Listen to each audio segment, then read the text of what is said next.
Lefavor live. Evan Lefavor, Evan Lefavor, Evan Lefavor, Evan Lefavor, Evan Lefavor, Evan Lefavor live. Evan Lefavor, Evan Lefavor, Evan Lefavor live. Evan Lefavor, Evan Lefavor, Evan Lefavor live. Evan Lefavor, Evan Lefavor, Evan Lefavor, Evan Lefavor, Evan Lefavor, Evan Lefavor live. Evan Lefavor live.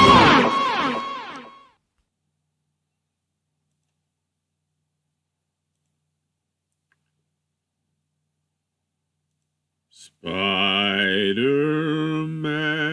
of the MCU. How we will miss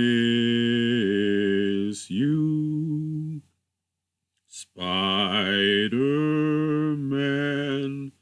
of the MCU. How we will miss you. Rest in peace, Marvel Cinematic Universe Spider-Man. Rest in peace. Hello, everyone in the multiverse and beyond. What a sad day. We are gathered here today to remember the Marvel Cinematic Universe's Spider-Man. Oh my God, guys. You had to know this was going to end bad. You had to know that this was not going to end good, guys.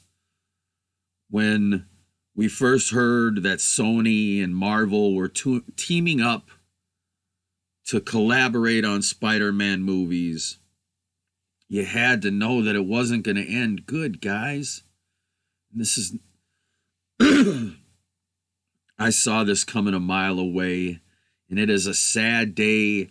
Today I announce that the deal between Sony and Marvel Studios to share their screen rights to Spider-Man throughout their films and collaborate on these new films together has come to an end. That's right. Spider-Man and Peter Parker are now yanked away from the Marvel Cinematic Universe.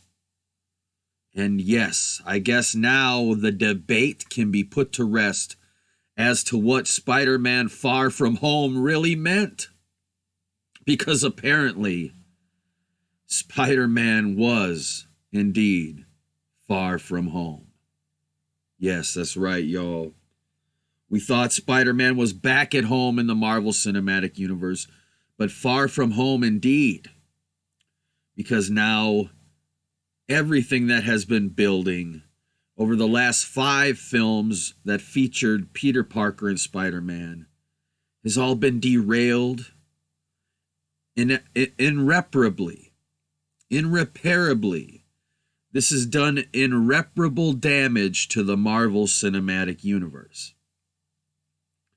But this is a situation that Marvel and Disney willingly put themselves into, knowing that this could potentially happen. And tonight on the show, we're going to talk about why this happened, what led to all of this happening, how it could have been avoided, and what we can do about it moving forward if we ever want to see Spider-Man in the Marvel Cinematic Universe ever again. So let's take a look at what this deal was to begin with. The Marvel-Sony deal with Spider-Man was that Marvel and Disney would create this new Spider-Man together. They would cast this new Spider-Man, which ended up being Tom Holland, who has done an amazing job as Spider-Man, and I really feel bad for him right now because, God, he's being pulled apart like Stretch Armstrong in all directions, and he's right in the middle of all of this, and his whole career is on the line. And So it's a bad spot for him to be in right now, especially with all the fans really having a negative reaction to all this. And so, which is understandable because people have become really invested in this new Spider-Man that Sony and Marvel agreed to create together. And the deal was that Marvel would be able to use this new Spider-Man in a select number of their Marvel Cinematic Universe films that they would fund the production of and keep the profits of and have full creative control over.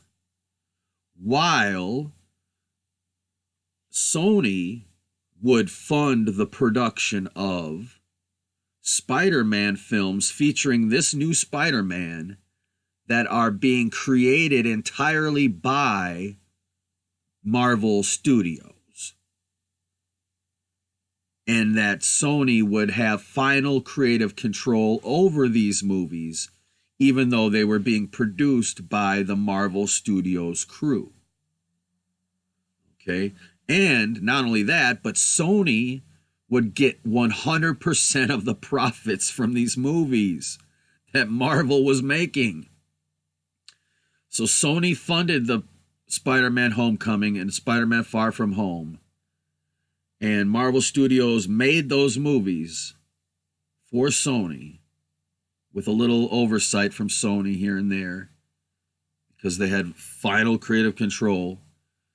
And then Sony made all the money. Marvel didn't make shit. Marvel didn't make anything. And Marvel also agreed to put characters like fucking Tony Stark, Iron Man, arguably one of the only reasons why Spider-Man Homecoming and Spider-Man Far From Home were billion-dollar movies and became the top grossing movie for Sony of all time because, you know, yeah, those movies were Spider-Man movies, but they were also Iron Man movies.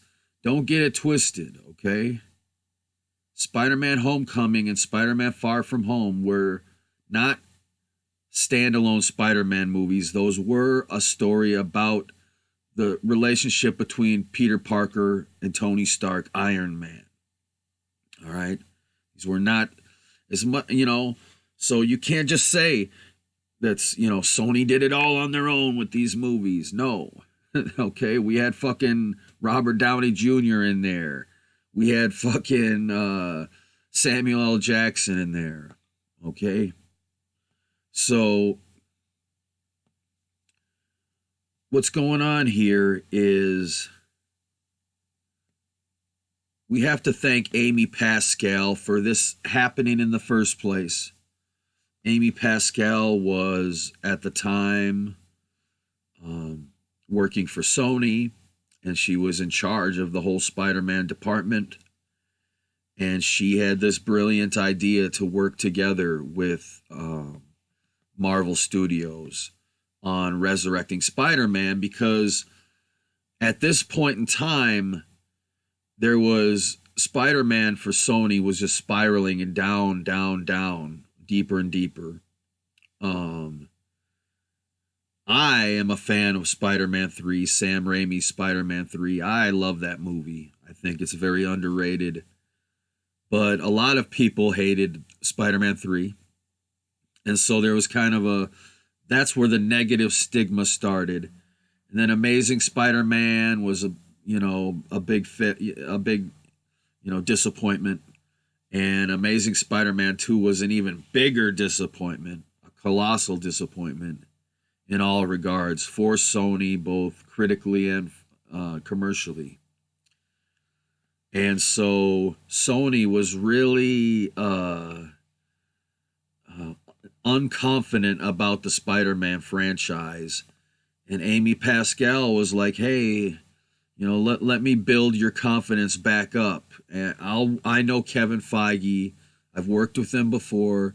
Let's fucking team up together and make some cool shit happen. And because of Amy Pascal, all of a sudden, boom, Sony's making billions of dollars in the highest grossing movies of all time for their company in Spider-Man Far From Home. Okay? So, but I knew right away, I said, you know what, this is not going to end well. And we should have all known it wasn't going to end well. But I guess that's why all of us really had our hopes up, all of us comic book fans and Marvel fans, Spider-Man fans, we all had our hopes up that somehow Disney and Sony were going to keep this deal going.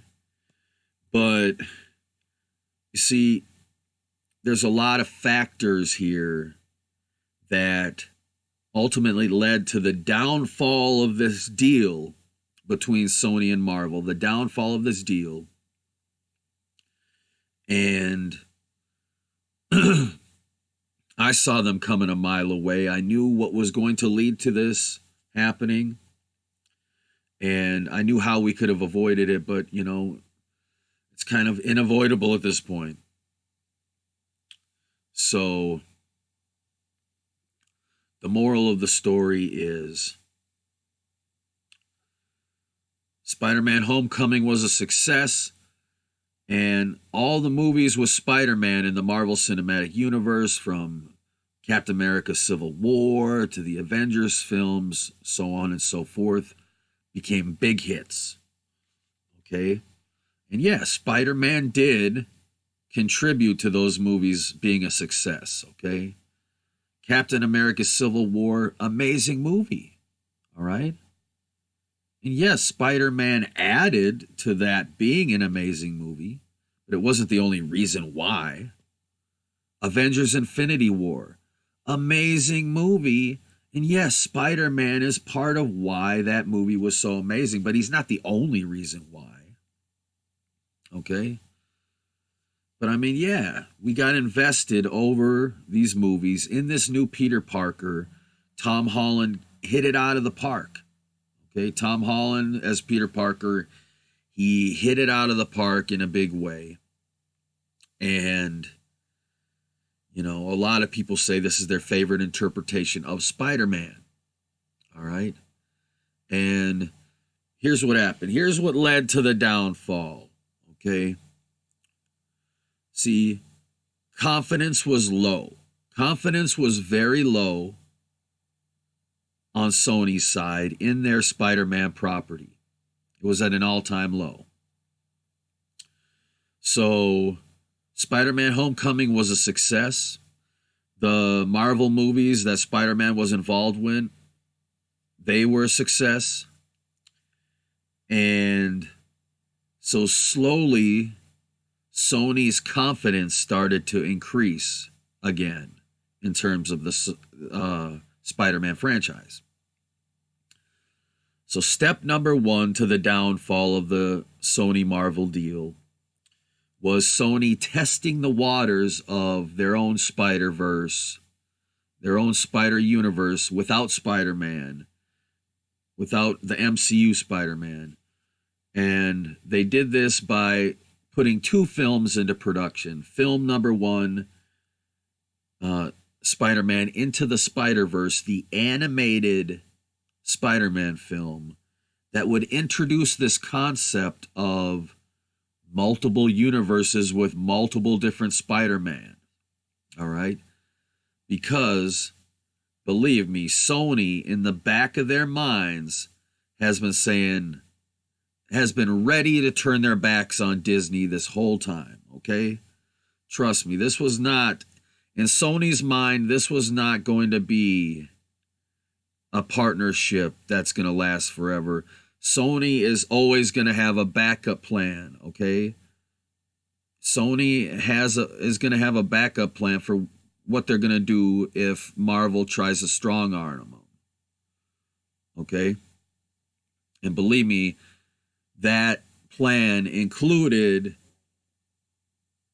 a live-action Spider-Verse movie with Tom Holland and Andrew Garfield and,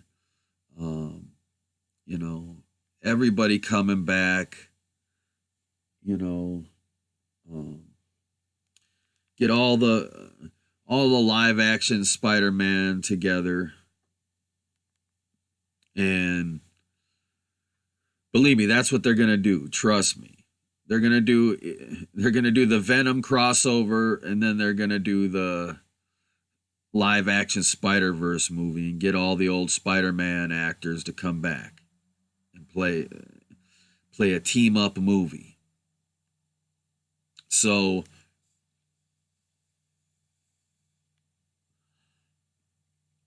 here's the thing, guys. Step number one, Sony said, let's make this Spider-Verse movie and let's test the waters of introducing this concept of a multiverse where there's alternate Spider-Man and all this other shit, because it was their first steps to having a backup plan to when the MCU deal falls through, that they have a backup plan to do this multiverse Spider-Verse angle to get Tom Holland's Spider-Man out of the MCU and into Tom Hardy's Spider-Man universe.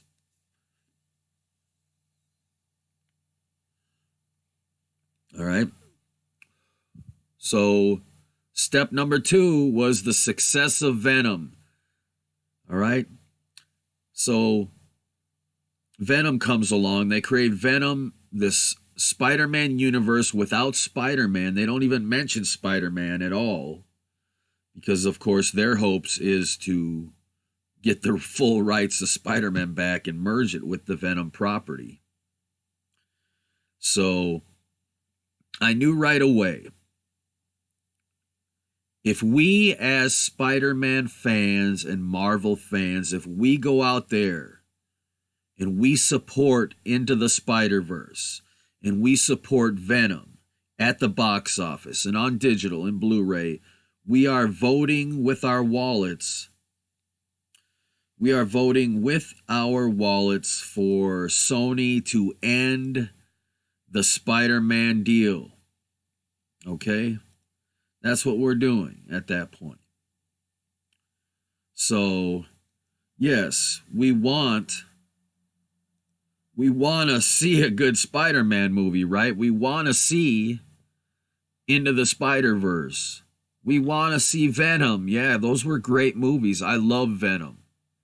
I love Into the Spider-Verse. And I don't mind that I supported them with my money at the box office and on Blu-ray.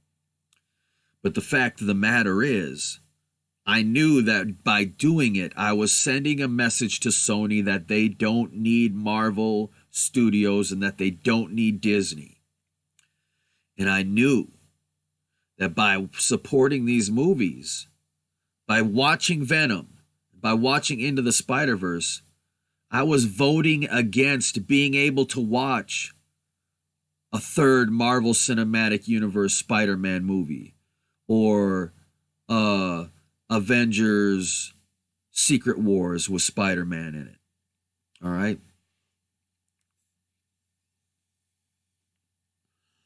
I came to realize that I was voting against that. I knew that going into it. So Into the Spider-Verse became a big success. Venom became an even bigger success. Venom became a huge success out of nowhere. Critically, it was being panned by a lot of critics, and I think it was unjust and unfair because I think Venom was a pretty good fucking movie. But commercially, Venom was a huge success for Sony, and it really sent. And what happened was, Into the Spider-Verse being a success, Venom being a success, Spider-Man Homecoming being a success, Avengers Infinity War being a success, all of these properties, Avengers Endgame being a success that Spider-Man is linked to, not only did it bring Sony's confidence level in the Sony property from all-time low to up, it brought it to an all-time high. All of a sudden, Sony became overconfident in the Spider-Man franchise. Okay? All of a sudden, Sony is like, wow, we have gold on our hands. All right. Why should we be sharing this gold with anyone? So now Sony is like, okay, see, Marvel, look what we can do, Marvel, without you, dude. So we'll see what kind of deal you come to us with when you try to renegotiate with our Spider-Man rights, Marvel. Okay, look what we can do with Venom and Into the Spider-Verse, dude. We can do those $1 billion. What? And so you got to understand, Sony got real. They got all tough all of a sudden about Spider-Man.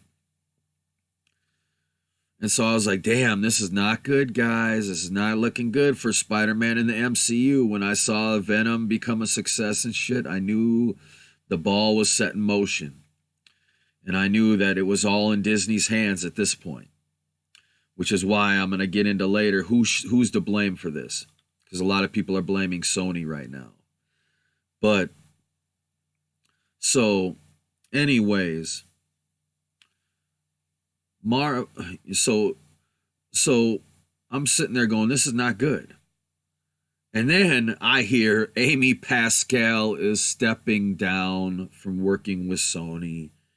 And I was like, that's it. I said, it's over. Because Amy Pascal is the one reason why this all happened in the first place. And now that she was gone, I knew that was it. There's no one else to champion for this movement. There's no one else with that connection to Kevin Feige there at Sony anymore. It's over. It's fucking over. That love that was there. See, this relationship at Sony, it was born out of love between Kevin Feige, okay, and Amy Pascal, because they had worked together in the past and had success together in the past, so they wanted to work together in the future. And so, you know, as soon as Amy Pascal stepped on, I was like, this is it, guys. And then the final nail in the coffin was the success of Spider-Man Far From Home. When Spider-Man Far From Home became Sony's big top grossing movie of all time, that was it. That was like, it took Sony's confidence level and put it through the roof to the moon and back. All right. And so here's Sony, like, just ready to reject any offer that Disney could throw at them. Any offer. All right. Like, Sony is ready, willing, and able. And not only that, this backup plan that Sony's been developing this whole time, if the Marvel deal goes through, if it falls out, they actually prefer going with their backup plan than with this continuation with Marvel deal. So they're like, well, when Disney comes back to the negotiating table, they better bring some fucking sweet offers to us. Like, Sony was expecting Marvel to come to the table and say, and beg them and grovel and say, oh, guys, please let us keep using Spider-Man. And if you do, we'll even make the deal even better. We'll let you use 3 of our characters. You can use, 3 Marvel Cinematic Universe characters in each Spider-Man movie. Whatever. Because Sony is a Japanese company. They're very prideful, dude. And you do not want to diss them. You don't want to violate their honor. So basically, Kevin Feige really didn't know how to negotiate with the Japanese culture and way of doing business and shit. And so Kevin Feige and Disney just came into Sony and they're like, hey guys, this whole deal where you guys make all the profit off of the movie and we do all the work to make it, it's really not it's not really, there's nothing really in it for us at this point, you know. So, you know, how about splitting it 50-50, the profits 50-50? Sony looks at them and they're like, what? Like I said, Sony's expecting Marvel to come begging them to continue to be able to use Spider-Man, and instead Marvel comes in demanding half the money, demanding more. Okay. And to the someone from a Japanese culture, that's a slap in the face.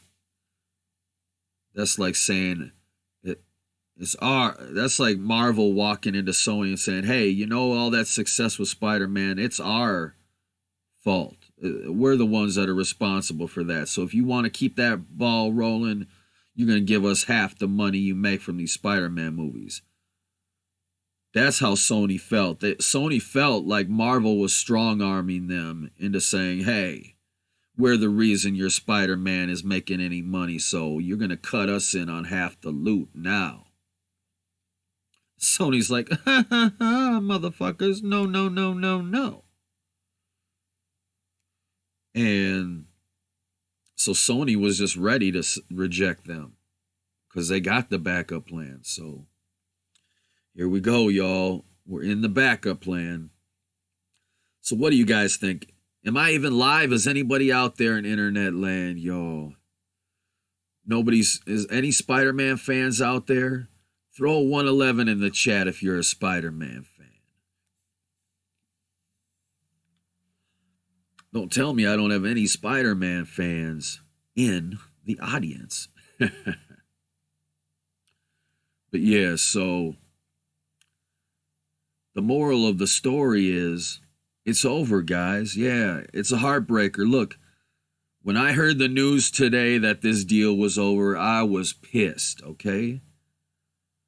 We just got emotionally invested in almost 30 films in the Marvel Cinematic Universe. And arguably, Spider-Man is one of the biggest superheroes in Marvel history. And even though he only appeared in 5 of those 30 films, his impact and his emotional resonance in those films was tied intrinsically to the entire Marvel Cinematic Universe. And for Sony to just throw that away, and for Disney to just throw that away with this kind of frivolous deal making, it's fucked. To all Spider-Man fans, all Marvel fans, it's fucked. We got fucked. All right? So like a lot of you, I was pissed. And what's crazy is a lot of people are shifting the blame to Sony. And they're saying, "Oh, Sony, fuck Sony, rest in peace, Sony. Sony did this, it's Sony's fault. Sony shot themselves in the foot." Because ultimately, yes, this is Sony's decision. Okay? It's just Sony's decision to move forward in this direction. But at the end of the day, can you blame them? Okay? Yeah, sure. Let's be real. Okay?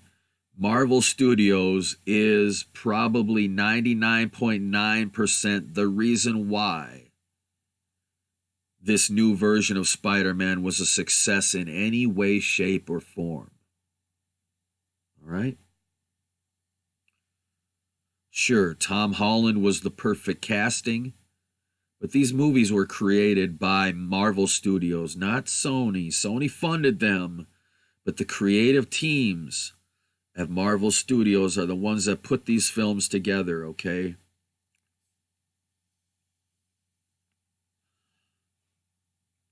So what I'm saying is, yeah, okay, sure. As an outsider, I would say, hey, Marvel does get a lot of credit for the success of this new Spider-Man.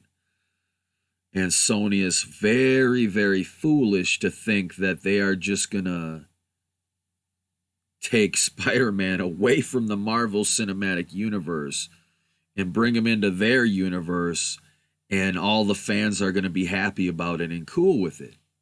Like, and that shows you that Sony has a complete lack of awareness, self-awareness for how to treat their audience.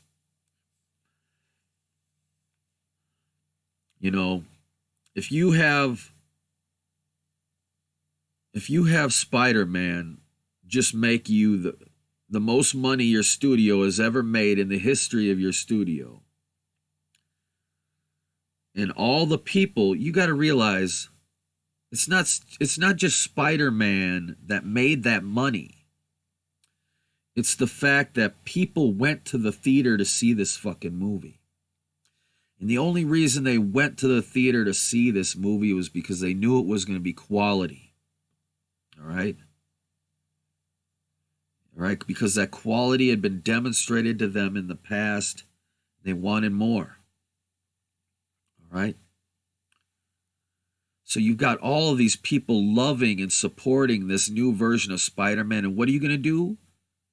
You're going to piss him off by ripping him away from the Marvel Cinematic Universe and throwing him into this new Spider-Verse at Sony.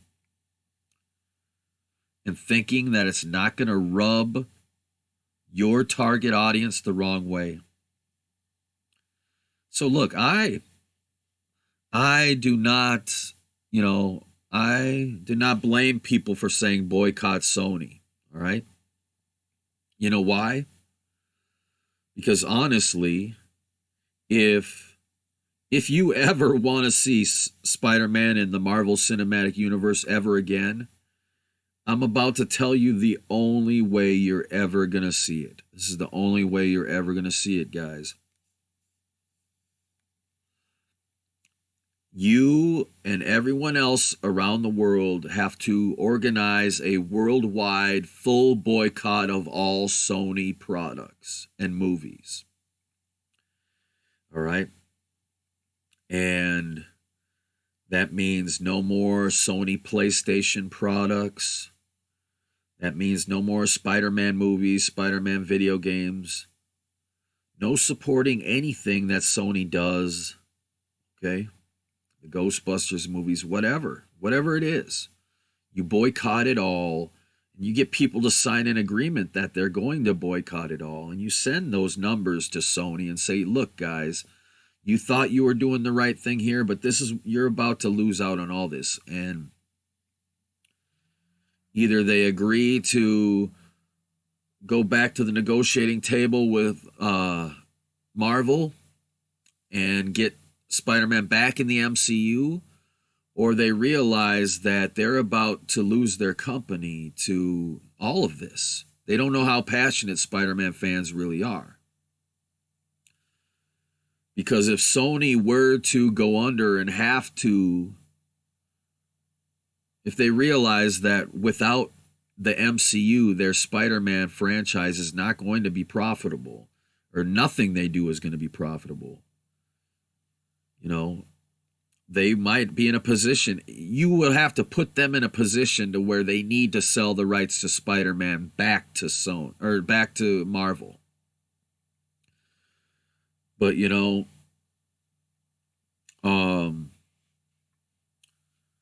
thing is, Sony doesn't have to sell the rights to Spider-Man to Disney or Marvel. They could sell them to fucking DC.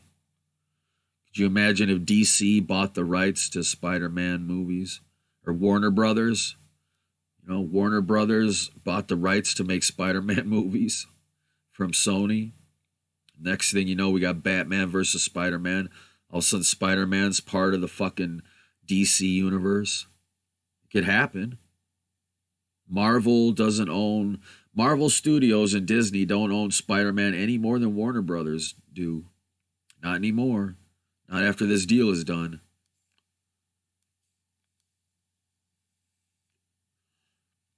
So, yeah, if you do a full boycott of Sony and you guys just never, everybody just never buys another Sony product again, yeah, the company will go under and they will sell the rights to Spider-Man, and Disney and Marvel will have the opportunity to get those rights back. Okay, but by that point, it's too late. It takes too long for all that to happen, and it's not worth it, okay? And it's like, well, should we be blaming Sony for this at all? Can we blame Sony for this? Can we? Really? Honestly, because to me, Disney and Marvel are just as much to blame for all of this as Sony is. This is a two-way street, guys. Business is a two-way street, and in a partnership, there has to be a give and take. And you can't just go into a business meeting and start making demands to someone when they're the one, when they recognize their worth. All right? All right, Sony, it doesn't matter if Sony is overconfident with the Spider-Man franchise. They know their worth, okay? They know their worth. They know the worth of the Spider-Man franchise. And they're not going to let Kevin Feige or anybody walk into their office and say, "Hey guys, guess what? You need us more than we need you." All right? That's not how a good business partnership goes. And without Amy Pascal there's that communication, that loving communication and that partnership that used to be there is not there. All right? So what's really going to happen? What do I say we should really do? I don't think we should boycott Sony, guys. Come on. You know, look, yeah. In a perfect world, the rights to Spider-Man would go back to Marvel and Disney, and all would be right in the forest, y'all. Just like what happened with X-Men and Fantastic Four. All right? In a perfect world. Right? But obviously, we're not living in a fucking perfect world here. And while the downfall of Sony could lead to the reacquisition of Spider-Man by Marvel and Disney, you know, I'm not saying that we should pursue trying to make that happen through boycotts or whatnot. So what do we do?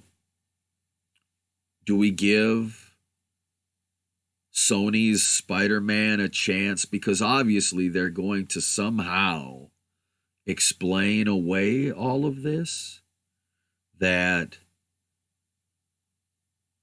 I'm sure their explanation is going to be that the multiverse does indeed exist, and Peter Parker from the Marvel Cinematic Universe, now that he has been blamed for all of Mysterio's crimes in Spider-Man Far From Home, and he is enemy number one, that his only way to escape this situation is to leave that universe and travel to another Earth, another universe, the Venom universe, the Spidey universe that Sony has already established in Venom.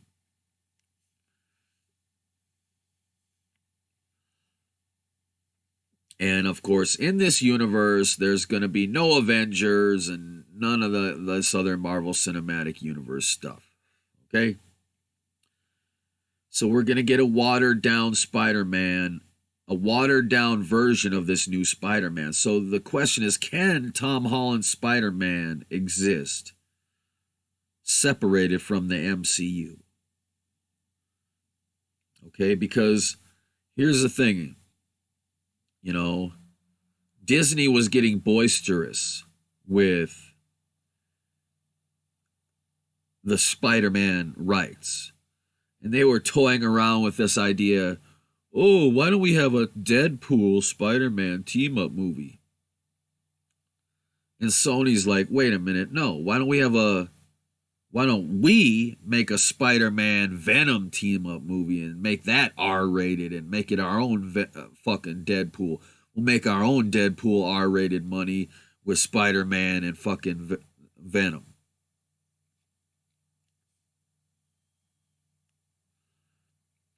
Yeah, Alejandro Moore, in case you didn't hear,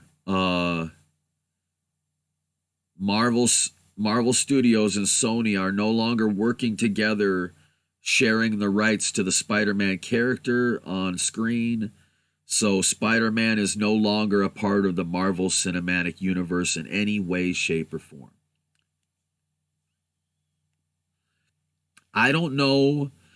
From this moment on, I don't think Marvel has the right to mention Peter Parker, to mention Spider-Man, or anything in any future Marvel Cinematic Universe movies. And in the same respect, I don't think Sony has the right to mention Iron Man, the Avengers, or any Marvel Cinematic Universe properties in future Spider-Man movies. Okay? So basically, the only thing that's going to remain the same out of all of this is the fact that Tom Holland is playing Spider-Man. That's it. That's it.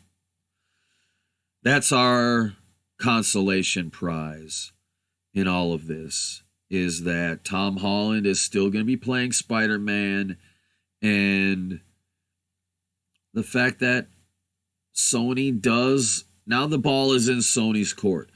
Okay, Sony has all this confidence now, so it's like, all right, I say instead of boycotting Sony, instead of like us trying to strong arm Sony into giving the rights to Spider-Man back to Marvel through boycotts, I say we go, okay, Sony, you put your fucking money where your mouth is. You think you can make these Spider-Man movies great. Here's your shot. The ball's in your court, y'all. You got the ball, Sony. Don't fuck up. Why not give them a chance, y'all? Because if you love Spider-Man and you love Tom Holland, you can't just boycott these movies, guys. All right, look. If you love Spider-Man Homecoming and Far From Home, then you gotta love the whole cast of the movie, right? Like Tom Holland and Zendaya. All right? You want to see these characters return. You want to see their careers flourish. So it's like, let's not think about boycotting shit at this point. Let's think about giving Sony a chance. Let's think about, okay, let's think about, we are really lucky, guys. We are really lucky that this happened at all. We are very lucky that this happened at all, guys. That Spider-Man got integrated into the Marvel Cinematic Universe. That fucking Marvel Cinematic Universe characters got integrated into Spider-Man movies? Like, what? Are you serious? We got to see Iron Man and Spider-Man team up in the same movie, y'all, and have it all flow together. Come on, guys. Like, we are really, really lucky. And we have, Amy Pascal to thank for that. And we have Sony to thank for that. Okay? So this is not the time to be going, fuck Sony, let's destroy Sony, let's get rid of Sony. No. Okay? This is the time to say, okay, let's thank Sony. Let's make tweets on Twitter going, I want to thank Sony and I want to thank Amy Pascal for giving us 5 amazing Marvel Cinematic Universe Spider-Man movies and telling a really emotional tale and giving us the best on-screen interpretation of Spider-Man ever. Thank you so much to Sony, Amy Pascal, Tom Holland, everybody involved. Thank you.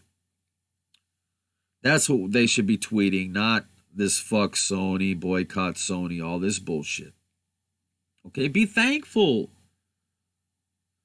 You know this very well could never have happened. If it weren't for Amy Pascal pulling some smooth moves, y'all,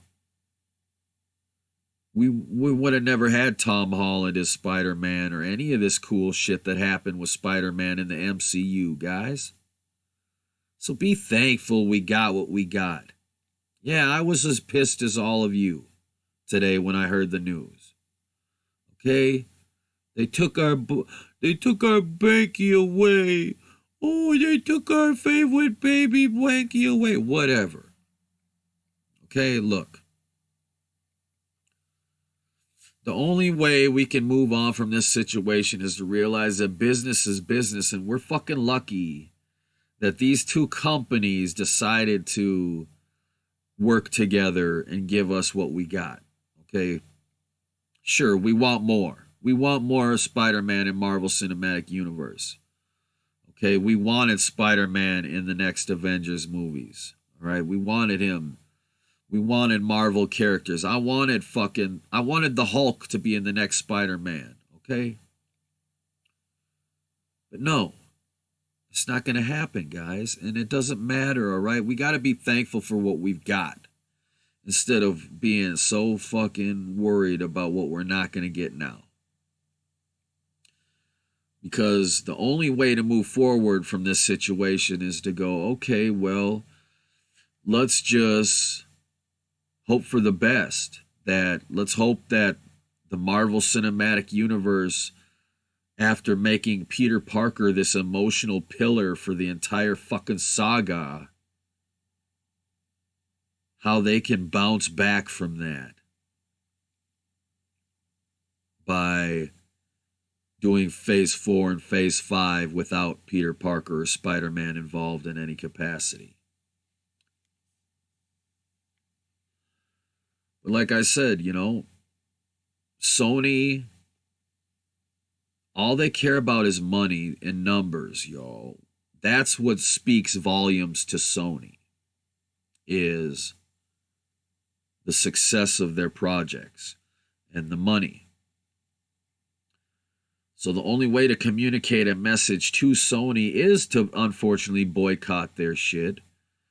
Which means, yeah, if you want to see Spider-Man back in the MCU, yeah, a boycott of the next Spider-Man movie might be a way to make that happen. But, strong-arming Sony into doing what you want them to do that's not always the best path forward. Because, look, you don't always get what you want, but sometimes you get what you need, guys. Okay? And maybe we need a new hero in the MCU, a new young hero. Okay, fuck it. We don't have Peter Parker anymore. Great. Maybe we have Iron Lad, y'all. Iron Lad. I'm hoping Kevin Feige will go, all right, it's time to do Iron Lad. It's time to do Kang the Conqueror. It's time to fucking do the Young Avengers and really fucking make this happen in a big way.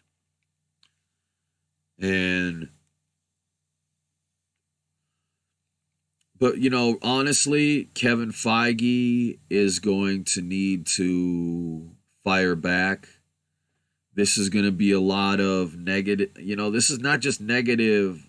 Sony stocks fell, but believe me, Disney's worried too. Disney's worried about their stocks falling in this whole ordeal, and there's a chance they might if Kevin Feige doesn't react and say, okay, guys, I think we got to reveal Phase 5. We got to fucking reveal Uncanny X-Men. We got to reveal the Fantastic Four. We got to reveal all this shit.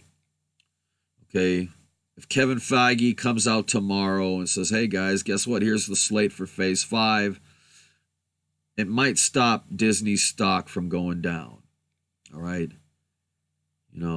Kevin Feige really does need to whip out that X-Men and Fantastic Four dick and wave it around and say, hey guys, look, Spider-Man who? He really has to do that right now. Okay?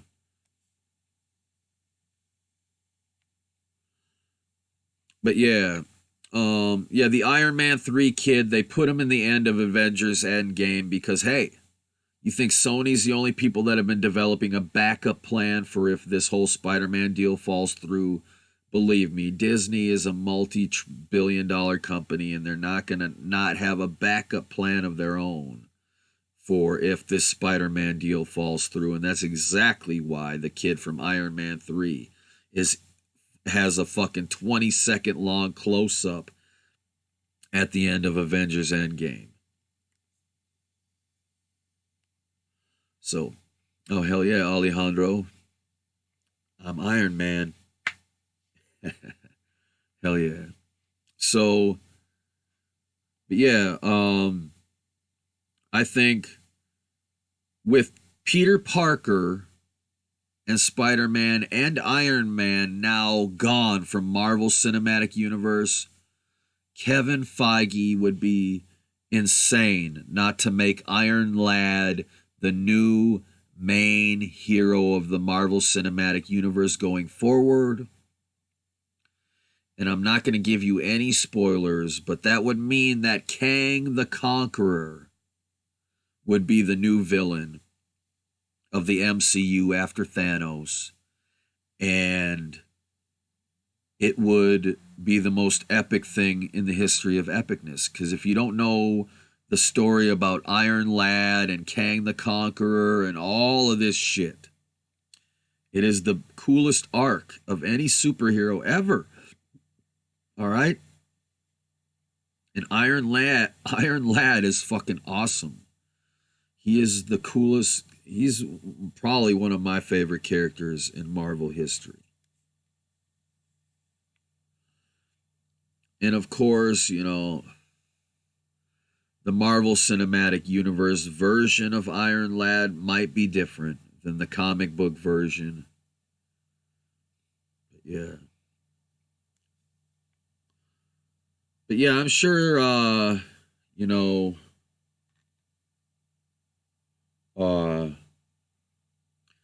so that's what I think, you know, look, Kevin Feige has to do this. Kevin Feige has to say, he's got to reveal Phase 5 and he's also got to add another movie into Phase 4, which is Deadpool. I'm sorry.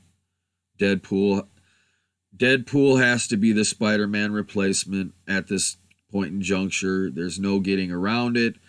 That third slot that they were holding for Spider-Man, the only way he's going to get people to be happy at this point and go and wipe away the tears of Marvel fans is to say, okay, guys, guess what? Ryan Reynolds is back as Deadpool. Phase 4. Mic drop. Boom.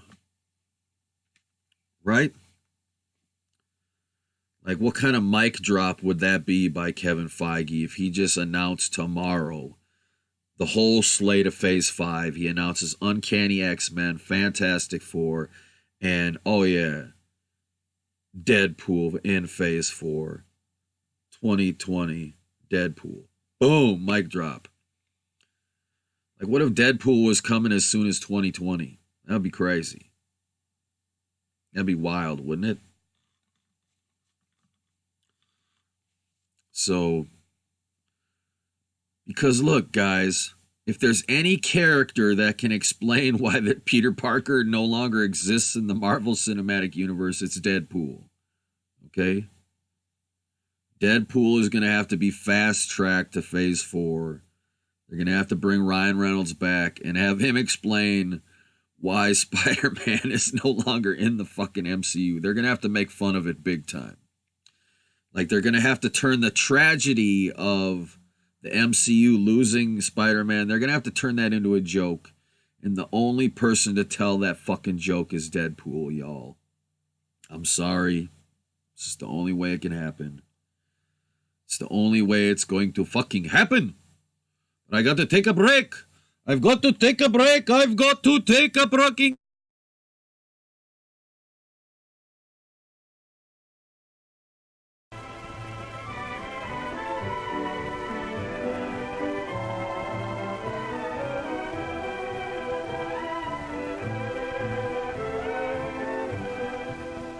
It is almost unnecessary to say that among the chief attractions of the Southern California picture is its many miles of beaches where you can be as athletic as you choose or just loll around and build up a beautiful tan. Oh, shit. Weird sponsors on this show. So anyways, so that's what Marvel needs to do. That's what Kevin Feige needs to do. Kevin Feige needs to go, okay, we need to announce Phase 5, and I think that's why.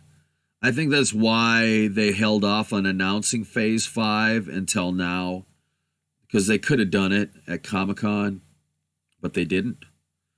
And I think they didn't do it because they knew that if the Spider-Man deal fell through, it was going to break the fucking hearts of everyone. And that the only way to soften that blow and wipe away the tears of the collective humanity is going to be when they reveal Phase 5. And when you see that Uncanny X-Men logo on screen with Marvel Studios on top of it, and you see that Fantastic Four logo with Marvel Studios on top of it, and you see that motherfucking Deadpool logo with Marvel Studios on top of it, and it's got that Phase 4, and it's in the Phase 4 slot, y'all gonna be Spider-Man who? Spider-Man who, motherfucker? Spider-Man who, motherfucker? When you see Young Avengers get Iron Lad into the next movie as soon as possible. All right. So Iron Lad needs to be inserted into the Marvel Cinematic Universe ASAP. I don't know what movie they're going to do it in. Multiverse of Madness could work, but they already got another villain set up, so I don't think they're going to bring Kang the Conqueror in yet. But yeah, dude. They need a new main hero, okay? And Iron Lad's it. Kevin Feige, you're watching this, my friend. You put Iron Lad as number one, dude, and you set up Kang the Conqueror, and dude, you will be getting that fucking Oscar. You'll be getting that Lord of the Rings Return of the King fucking Oscar love, bro. When you pay that shit off. When you have that fucking Avengers climax with Iron Lad and Kang. Dang, that's Oscar stuff. You're talking about Oscar stuff right there, y'all. All right. You're talking about transcending the fucking medium of comic books. All right. So, yeah, they need to spring back. Deadpool needs to come back. If I were them, I would fucking put Deadpool and Hulk together. Right off the bat, I would introduce Wolverine in that movie. I would have Wolverine fight the Hulk in a cameo scene. You don't get to see his face. He's in the mask. He's in the suit. Boom. Why not?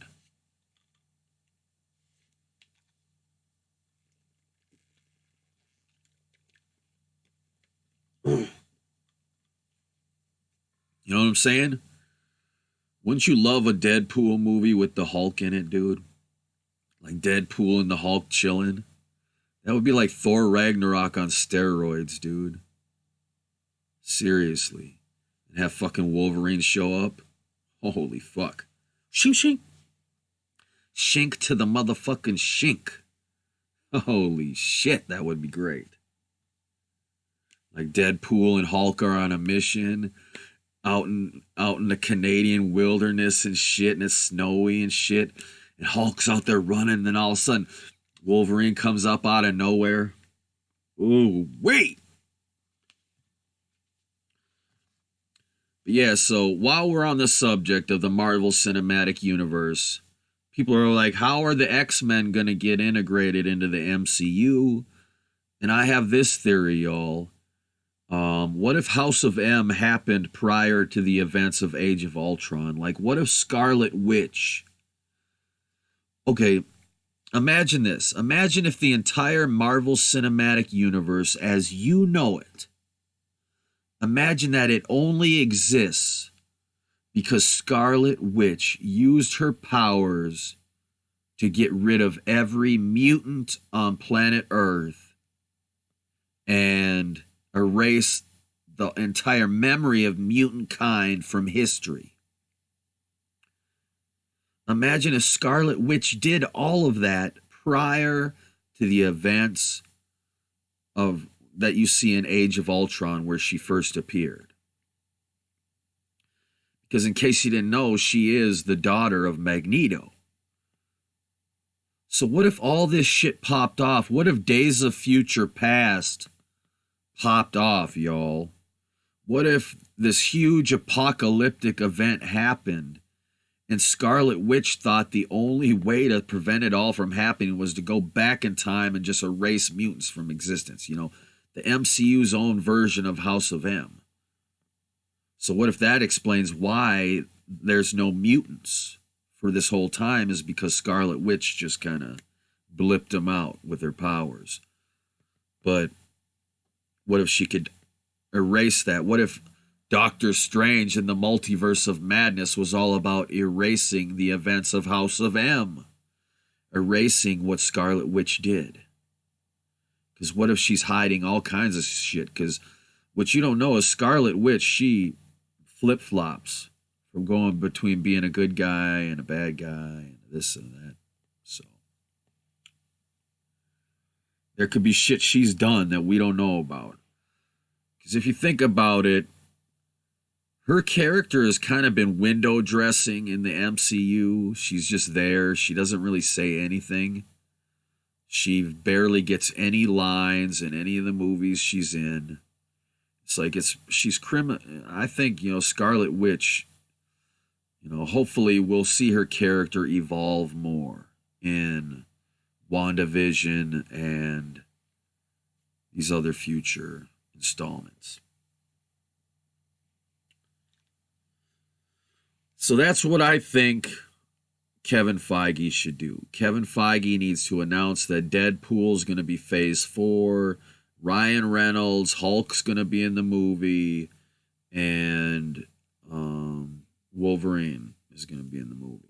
And announce who Wolverine is, announce the Wolverine casting, and, and I know it sounds risky. It does sound risky to introduce Wolverine in a Deadpool movie. That does sound like a big risk. But I really want to put Deadpool with the Hulk and get Wolverine in there to fight the Hulk. And do it the right way.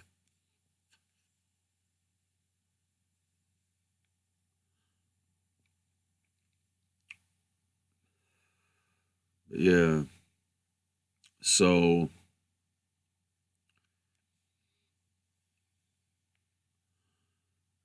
other than that, and the fact that they need to bring Iron Lad, how could they bring Iron Lad into this? Because I know the Iron Man 3 kid is signed on for one more movie after this. And so what is that movie? And it's like, I don't know what movie on the slate could be an introduction for Iron Lad.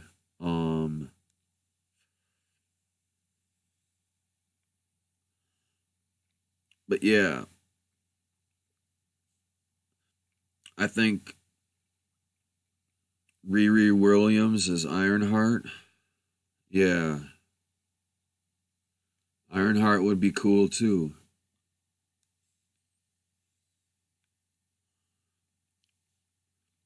Yeah.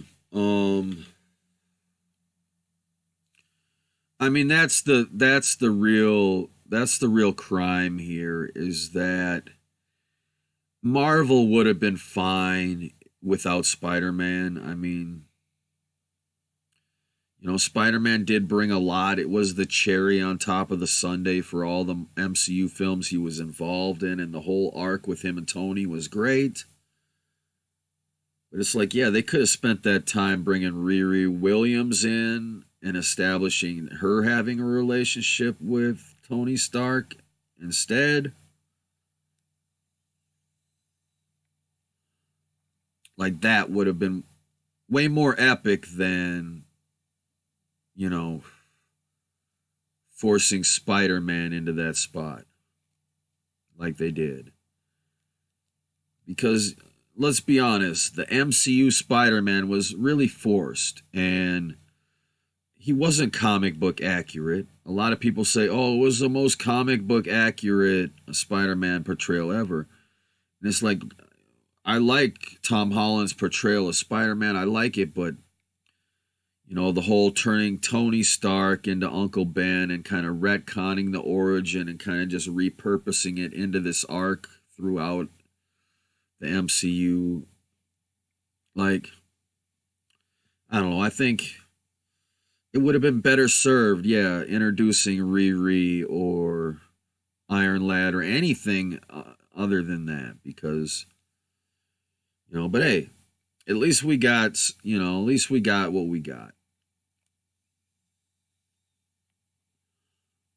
So what is Sony going to do? What's my prediction for what Sony's going to do and what I think they should do now that they have Tom Holland signed on for 2 more movies? And it's like, if I was Sony and I had Tom Holland locked down into 2 movies, chances are they're going to do,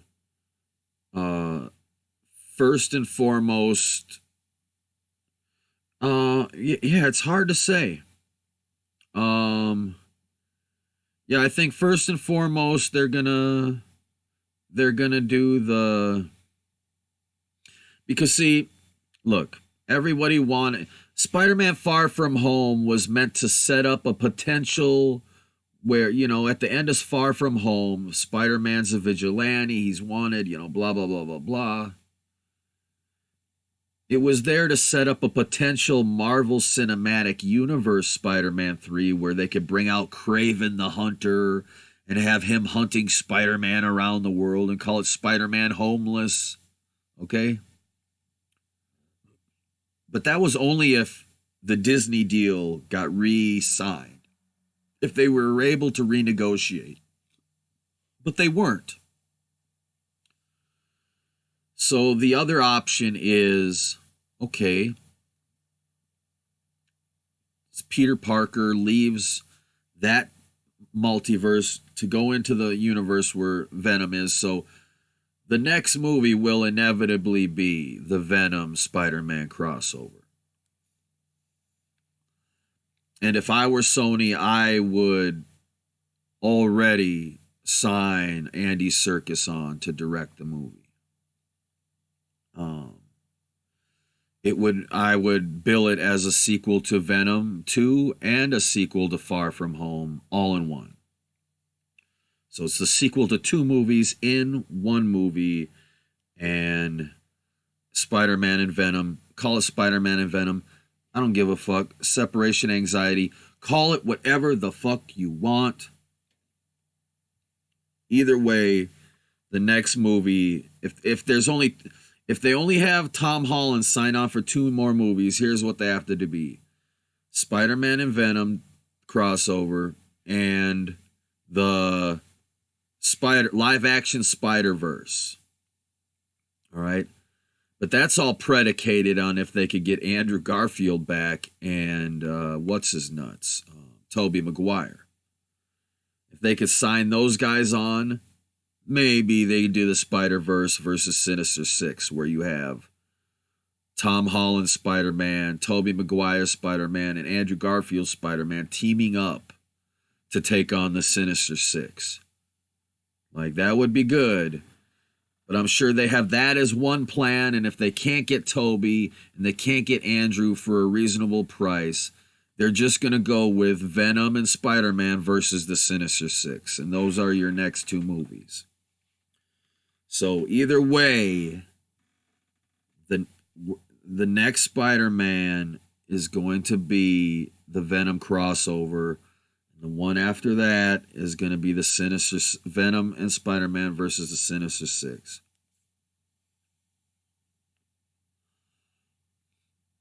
And then after that, Venom 3.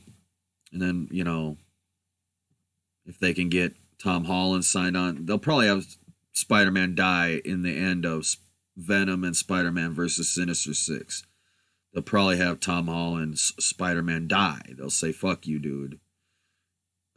And they'll Miles Morales that shit. So That's what Sony's going to do.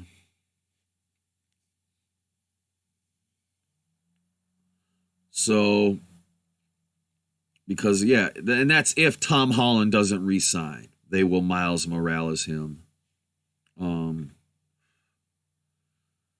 If he does re-sign, I doubt they will jump to Miles Morales yet. I think Sony is not going to play their live action Miles Morales card until Tom Holland no longer plays Spider-Man. Which is a smart move, I think. At this point. Although I think it would be cool to see Tom Holland, Spider-Man, and Miles Morales in the same movie teaming up. I think that would be cool. A Spider-Man movie. A Spider-Man movie would be cool. Spider-Man. It's a comic, Spider-Man, where Peter Parker and Miles Morales team up. Oh, hell yeah, man. Tom Holland's great as Spider-Man. He's his version of Spider-Man's amazing. It's one of my favorites, I think they nailed the character. I think he nailed the character of Peter Parker and Spider-Man, and it was great. Yeah, he did a great job, and I'm sure he will continue to do a great job as long as he is given the right material to work with. And if they get Tom Hardy and Andy Serkis signed on to do a Venom and Spider-Man movie, then I think they'd be in safe hands. It's like, okay, Sony,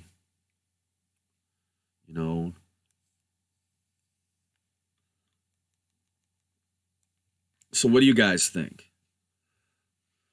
Would you guys be cool with that? Would you guys be cool with the next Spider-Man movie being a movie where Spider-Man travels to another multiverse where there are no Avengers, there are no that, and he meets Tom Hardy's Venom, and it's the Spider-Man Venom team-up movie. Would you guys like that? And then have the sequel to that be the Spider-Man and Venom versus Sinister Six? Because I think that would be cool. I think that could be pretty good, And then we'll see.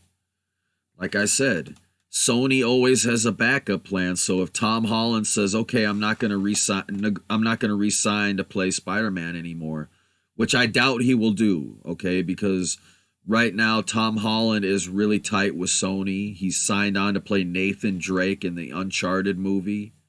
So I don't think that Tom Holland's going to want to fuck up his relationship with Sony at this point. So I do think he will re-sign for more movies with Sony after he's done with the next two. But if he doesn't, kill off Spider-Man. Or I say either way, kill off Spider-Man. Either way, they should kill Spider-Man in Venom and Spider-Man versus the Sinister Six.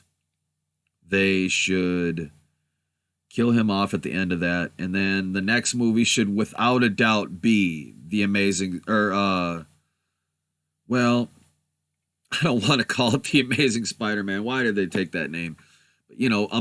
Miles Morales, Spider-Man. They should just call it Spider-Man. Just call it Spider-Man. And it'll be Miles Morales. Peter Parker died. Now Miles Morales is stepping up to the plate. All right. And we'll have the live action Miles Morales. And by that point, in the end of the Spider-Verse cartoon movie will be, kind of in the past, and they can reintroduce this character now. Because actually, let me tell you something, guys.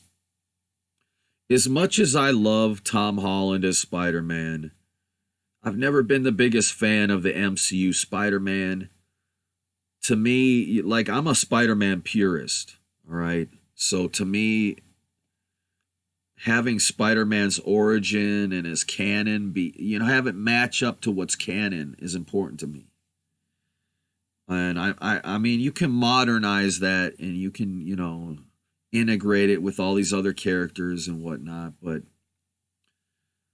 to me, I'm a big fan of Miles Morales' comics, right? And it pissed me off to see that they took everything cool about all these cool things about Miles Morales' origin story and his whole story, and they integrated that into this new Marvel Cinematic Universe Peter Parker and Spider-Man. All right? And so they took all these elements, they stole elements from Miles Morales' Spider-Man and integrated them into Tom Holland's Spider-Man. And I didn't like that. And then they brought out that Into the Spider-Verse movie, and I was like, it's a good movie, but it's not really as true to the comic as I would want it to be. I wish Miles Morales would just get an origin story that's true to the comic 1-to-1, 100%. All right? Because, you know, as cool as Into the Spider-Verse was, to me, it didn't do the comic. It wasn't a faithful adaptation of the comic.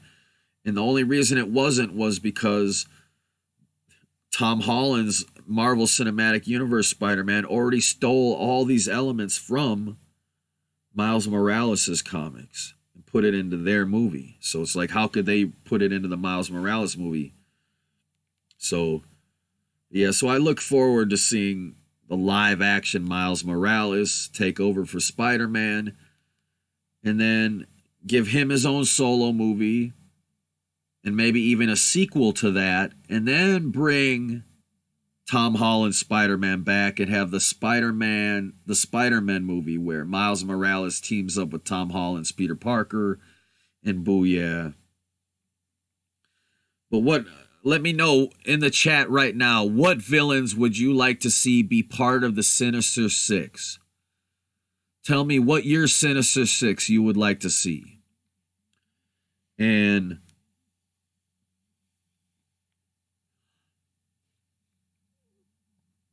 like who your ideal Sinister Six would be.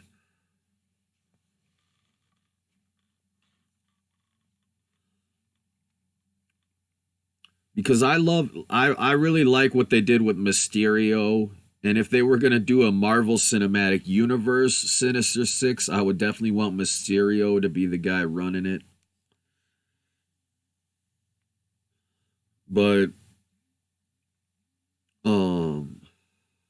unfortunately, I think that boat has sailed.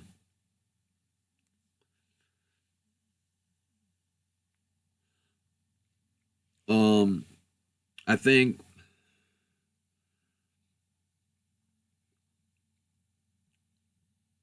it's tough. I think Sony's been holding back on introducing their major Spider-Man villains into any of these movies. And I think the floodgates are going to be open on that now. So they're going to want to get the Sinister Six out as soon as possible.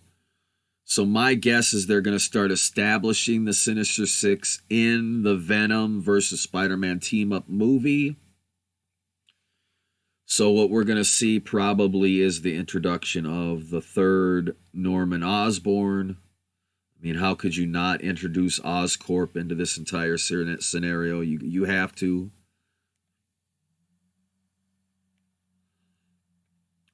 There we go. King Thor, Kingpin. I like that. I like Kingpin. I like introducing Kingpin. That's a good idea. Female Electro. That's a good idea. I would be down for that. The Lizard. Yes. Yes, that could be done right. It's a risk bringing Kurt back for the third time, but maybe third time's a charm with that character. Rhino. Fuck yeah, we need to we need to redeem Rhino after what happened with Paul Giamatti. I mean, he would have been a cool Rhino, but the whole mech suit shtick, I don't know. Doc Ock, yeah, Doc Ock. I definitely think Doc Ock needs to, if anything, Doc Ock needs to be established as the main antagonist to Spider-Man. Because come on, guys, you know we got to go get spectacular up in this motherfucker. You know what I'm saying? We gotta explore the full arc with Dr. Octopus. Okay. Y'all know what I'm talking about if y'all are comic book fans. Spoiler alert, in the comics, Dr. Octopus actually possesses Peter Parker's body and becomes Spider-Man. And it's spectacular, y'all.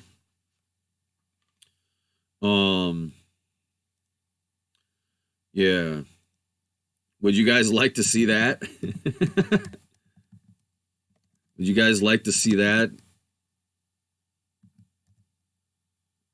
adapted to screen? Huh?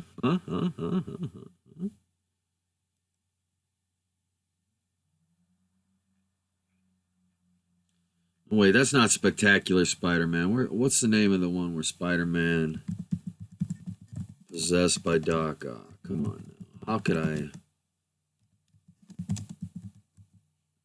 not know that? Superior Spider-Man. Jesus Christ. I knew it started with an S. Damn dyslexia. Superior Spider-Man, y'all. Yeah. Look. Do you know how epic Superior Spider-Man could be?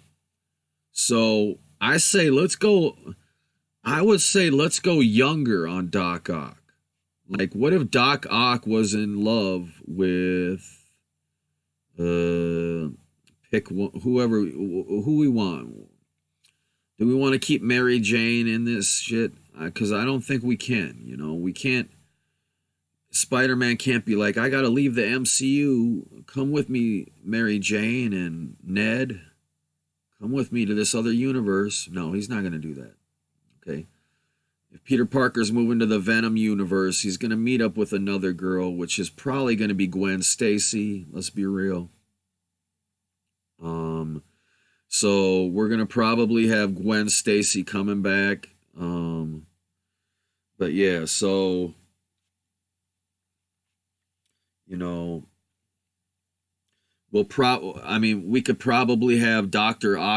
Octopus be in love with Gwen Stacy, and that's why he wants to possess Peter Parker's body and become Spider-Man. That's one of the main impetuses. Like, could you imagine that if Doc Ock was, you know, the teacher? We'll see, y'all. So I think that would be an interesting arc. But I mean, then you really have to do a whole Spider-Man movie without the real Spider-Man. But I mean, I think it could work.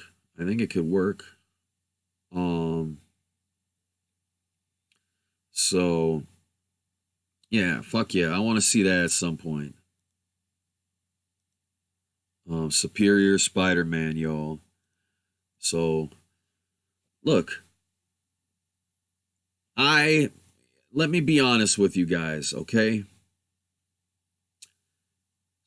The Spider-Man trilogy by Sam Raimi is my favorite fucking thing ever. Okay? That's my favorite. It's the perfect comic book trilogy to me. Even part 3, y'all. I love Spider-Man 3. Even Spider-Man 3. I see that as the perfect superhero comic book movie trilogy and the perfect celebration of all things Spider-Man. Okay? Say what you will about it, nitpick this or that, whatever, what have you. I love that fucking movie. That is where the bar is set for me. Okay? And so, you know, I'm a fan. I'm the biggest fan of Peter Parker being the only hero in town. To me, that's more compelling to me. It's more compelling to me if Peter Parker exists in his own universe.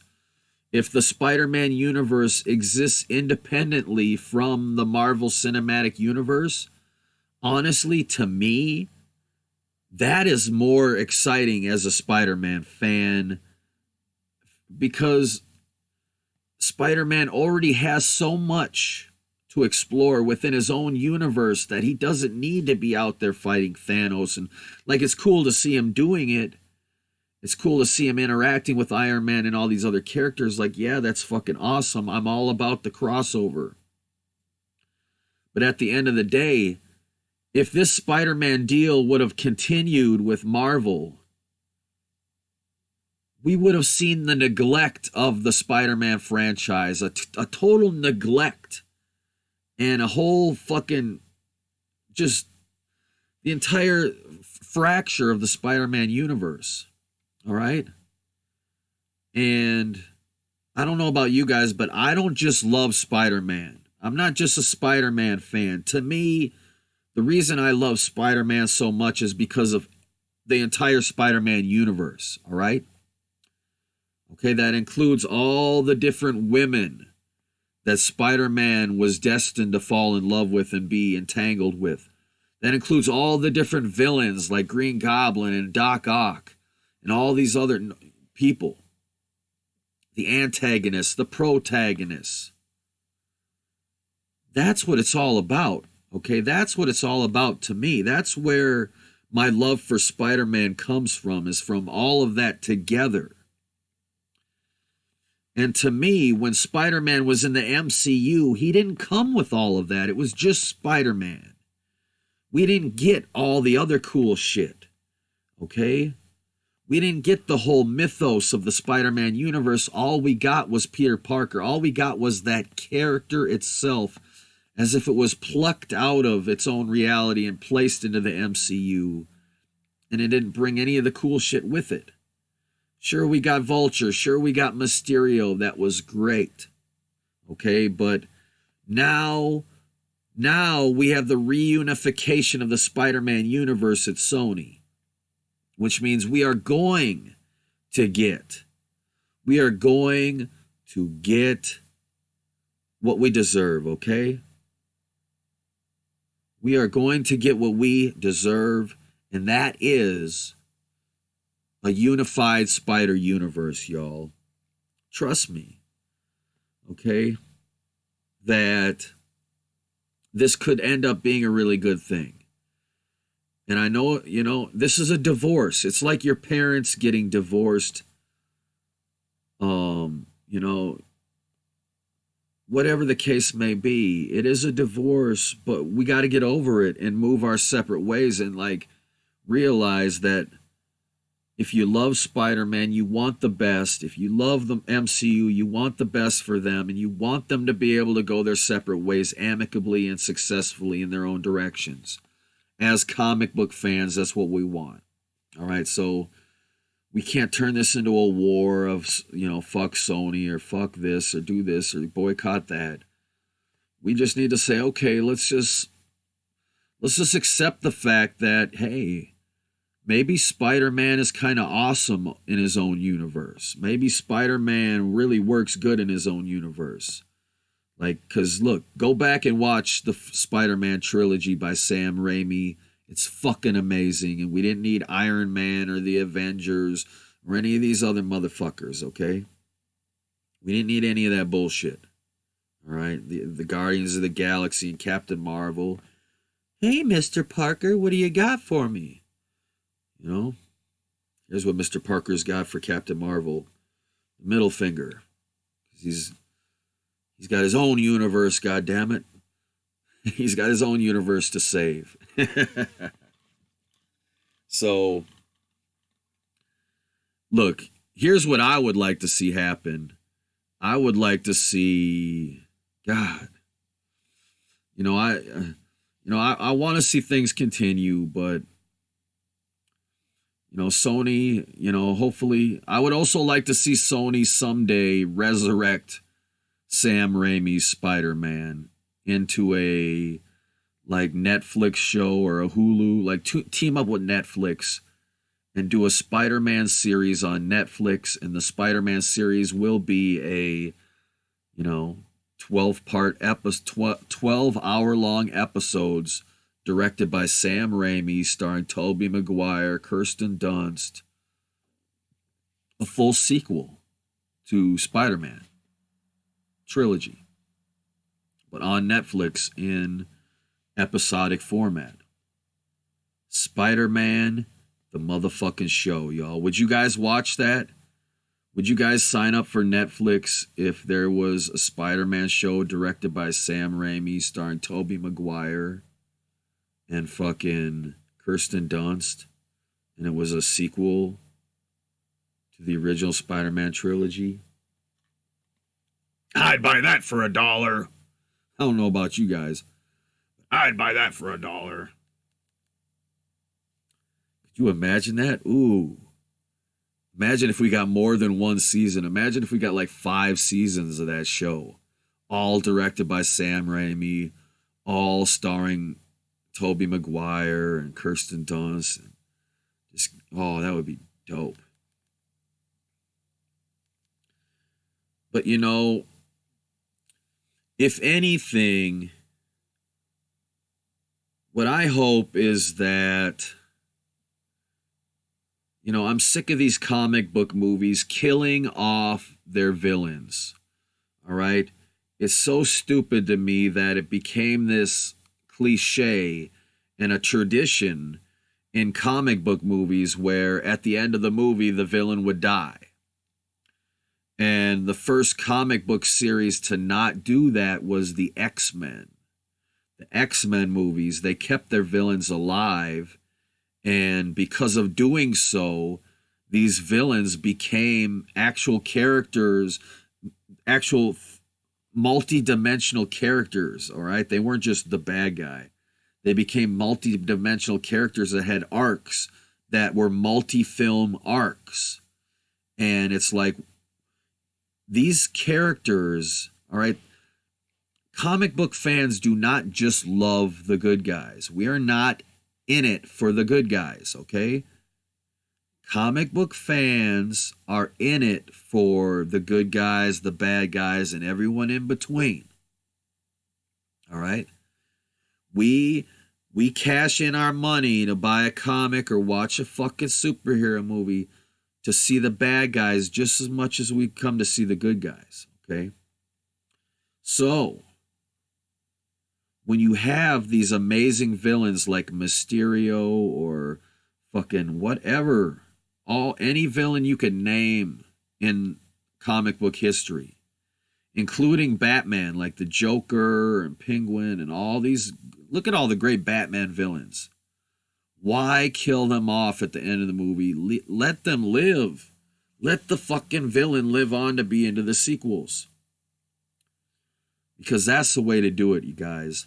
Keep it episodic, guys. Keep the story going. Don't just be one and done with these villains. Let them have multi-film arcs too. Okay? Thanos that shit. Right? Let these villains breathe. Finally, Loki. Look at Loki. Look at the arc that Loki has had in a multi-film arc. And fucking take notes, Sony. Take notes, Warner Brothers.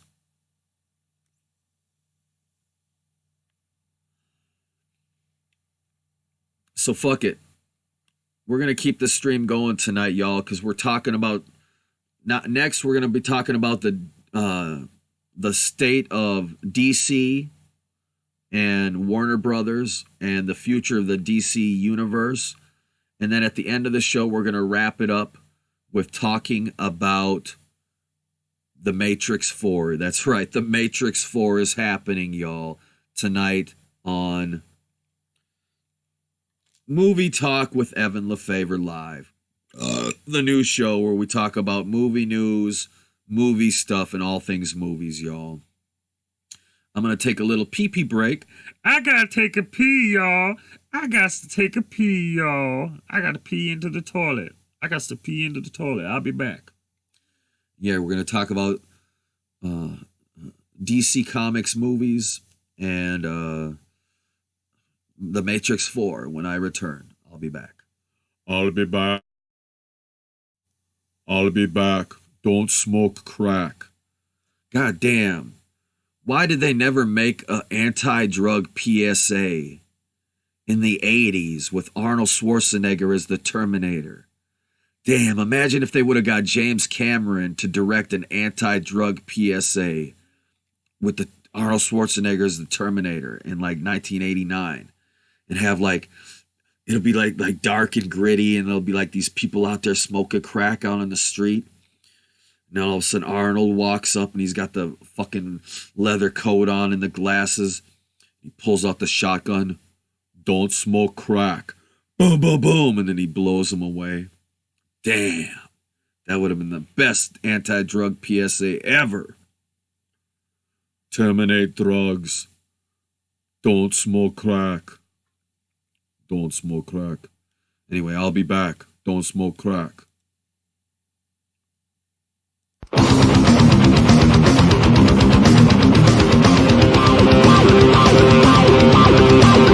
Having the favor, having the favor, having the favor, life. Having the favor, having the favor, having the favor, life. Having the favor, having the favor, having the favor, having the favor, having the favor, having the favor, life. Having the favor, having the favor, having the favor, life. Having the favor, having the favor, having the favor, life.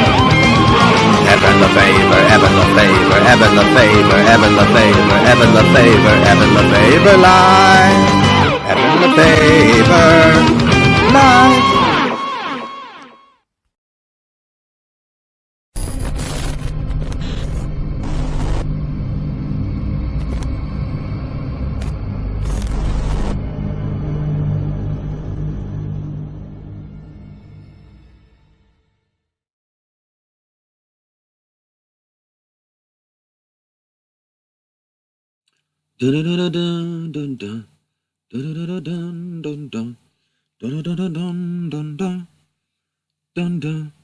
So yeah, so anyway,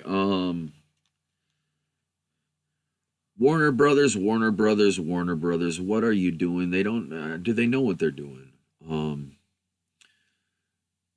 The Joker is coming out, or Joker, I should say, the movie Joker is coming out. And they've said it's not based on any of the comic books. It's not based on anything that's ever come before. It's an all original retelling of the origin stories of the Joker. And so I think there's, but they say there might be a twist ending coming up because they show that Arthur Fleck, the supposed Joker, is quite a bit older than Bruce Wayne, who is in the movie. Bruce Wayne is just a little kid in the movie, and Arthur Fleck is way older than him in the movie. So it kind of sets up this age gap disparity where it's like, you know, if you follow the trajectory of their careers, when it gets to the point where Bruce Wayne becomes Batman, the Joker is going to be a pretty old dude. So a lot of people are saying, hey, maybe Arthur Fleck is just the guy who inspired the Joker.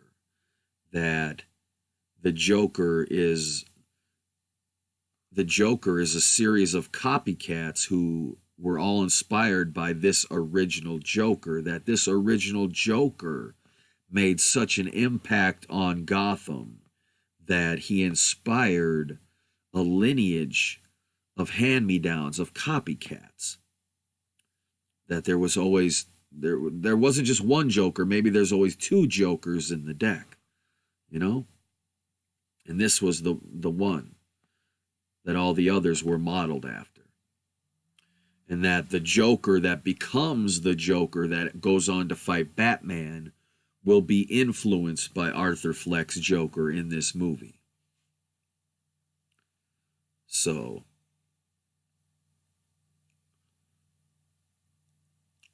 So yeah, so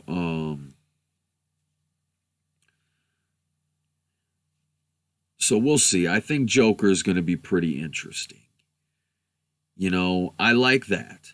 I like that if we get a surprise ending and we find out that Joaquin Phoenix is not really the Joker that goes on to fight Batman, that he is just the Joker, the original Joker that inspires the younger Joker to go on to pick up the mantle of the Joker and go on to use it against Batman in the future.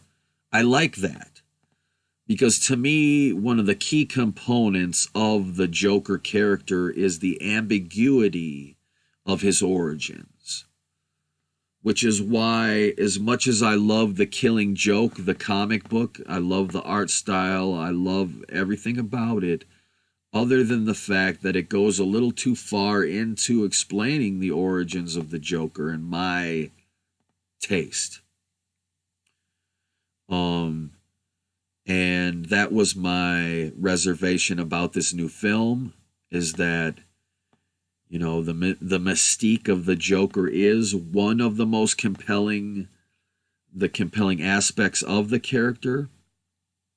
So when I heard that they were going to be explaining his origins, it worried me a bit that, you know, is this going to devalue the mystique of the character, or is this going to add to it? So, but look, I am full force in support of Joker, y'all. Okay? I am full force in support of this movie until I see it with my own eyes. I'm not gonna, say one thing or the other. I'm not gonna judge this movie until I see it with my own eyes. But I heard that they were rewriting the movie every day. They were on set. They were just throwing out the script and doing something new. But yeah, I do think it is. I think it should be the springboard for a new direction for DC. I think DC needs to get rid of this shared universe notion. This team up movie, shared universe bullshit. They need to get it out of their minds, okay? So anyway,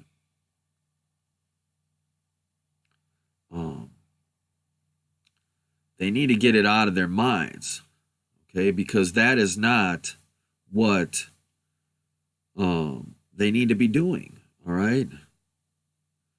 Because just because Marvel has gone down this route of having a shared universe and a cinematic universe does not mean that that is the best route for DC to take. All right? And let me explain to you why. Because just like Spider-Man exists almost best in his own universe, characters like Batman exist best alone, in their own universe without Superman or Wonder Woman or Aquaman or any of these other characters even being relevant at all. All right? And so to me, it's like what DC needs to do is they need to start establishing separate universes, not one connected one, but multiple separate universes, all right? They need to create the DC cinematic multiverse, the DCM, all right? That's what my solution is. This is my suggestion for how to fix the situation. The DC cinematic multiverse. This is going to be a collection of different movies that establish themselves to exist within their own universe. All right? Including movies that exist within the same franchise. So the Joker movie, for example, can exist independently of whatever Batman movie. You know, they could do a Dark Knight Returns or, you know, whatever. So what I'm trying to say is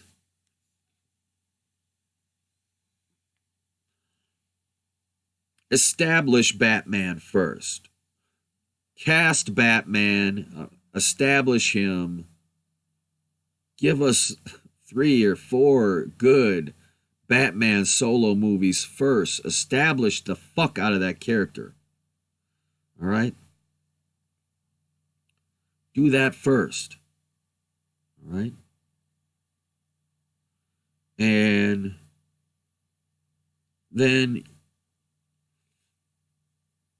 see about resurrecting look, I really like Henry Cavill as Superman. I really do. I like Henry Cavill as Superman, and I would like to see a Man of Steel too, but at this point I would like to see them wash their hands of the previous DCEU altogether.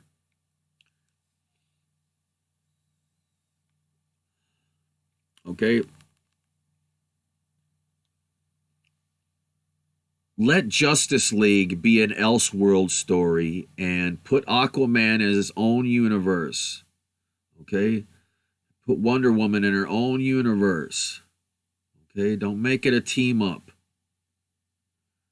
All right? That's why I'm glad that Wonder Woman 1984 is a reboot and not a sequel. Okay? To me, it seems like Warner Brothers is poising Wonder Woman 84 to be the reboot of their whole game here. But yeah, I would love to see Henry Cavill keep playing Superman, y'all, and just say, hey, Justice League didn't happen, guys.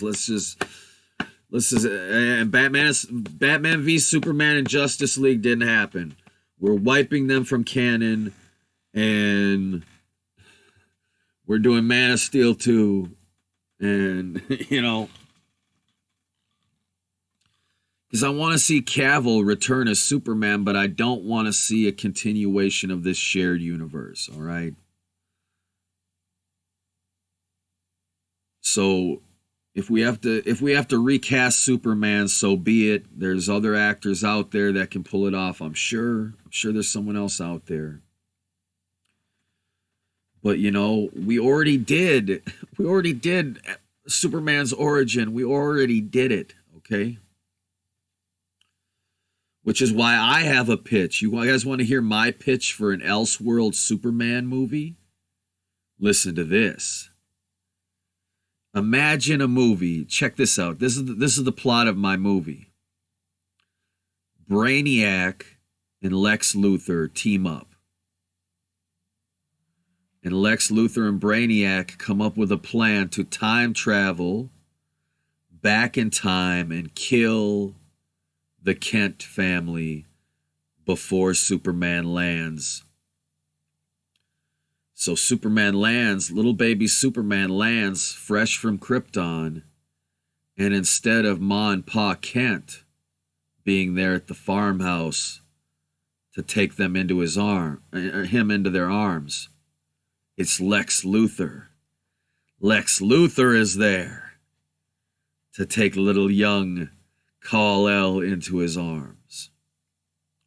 So, we have the story of Kal-El being raised as the son of Lex Luthor.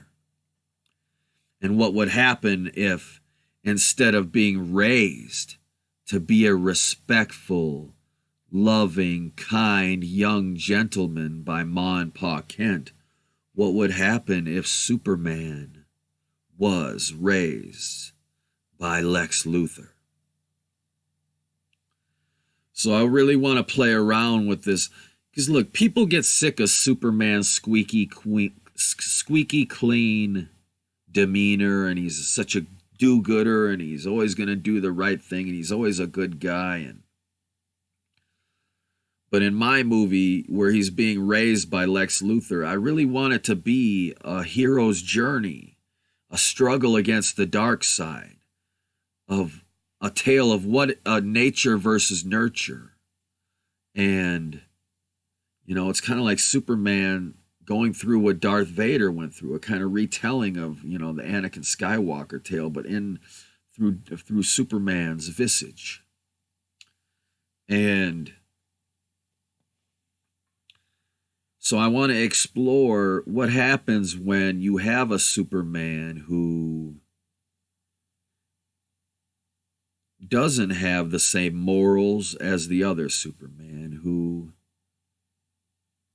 does let himself get out of control from time to time, maybe has anger issues, who maybe uses his powers to do wrong things, or quote-unquote wrong things. And I just want to explore that a little bit, and then, of course, have it turn into more of a redemption arc to how he becomes the true hero inside and redeems himself and ultimately figures out that Lex Luthor is not his real father and what really happened. So, but I want to create a new Superman. Okay, that's the goal. It's not just an Elseworld story. I want to create a Superman who's a little more cool, who just wasn't born a good guy and, oh, I'm always going to do the right thing no matter what. But someone who actually has gone through a hero's journey where they have made mistakes. And they have learned their lessons the hard way. Because I think that gives you a little more respect for Superman. Because he's not just this perfect specimen, okay?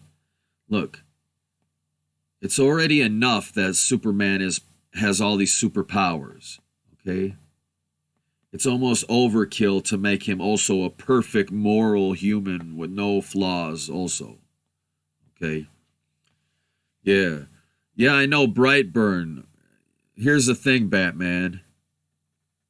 Here's the thing. I came up with the idea, this pitch, and I told this to one person, dude, and it's possible that it could have got leaked out and they came up with this Brightburn. I'm going to investigate who made Brightburn, and I'm going to find out who made that movie, because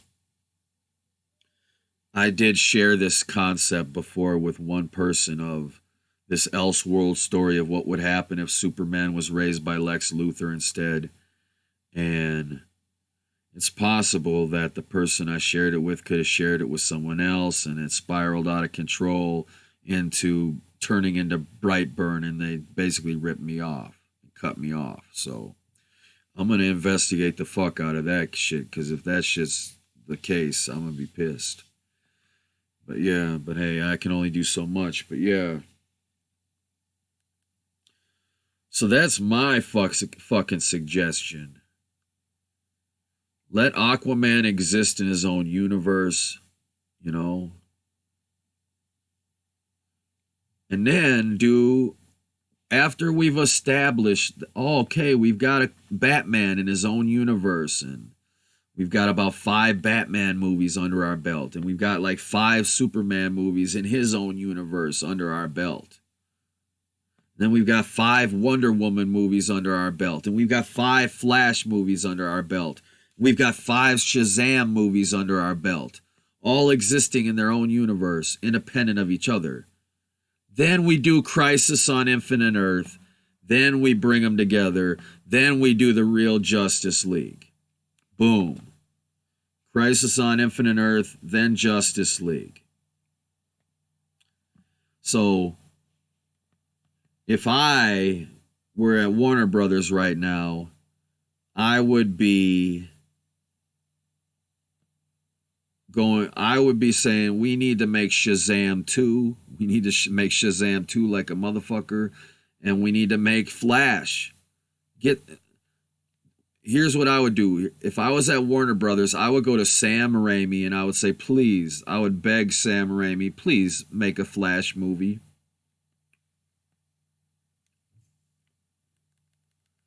Sam Raimi, the director of Spider-Man, could you imagine him making a Flash movie? Hell yeah, Batman. Well, they're starting production on Black Adam right now, dude.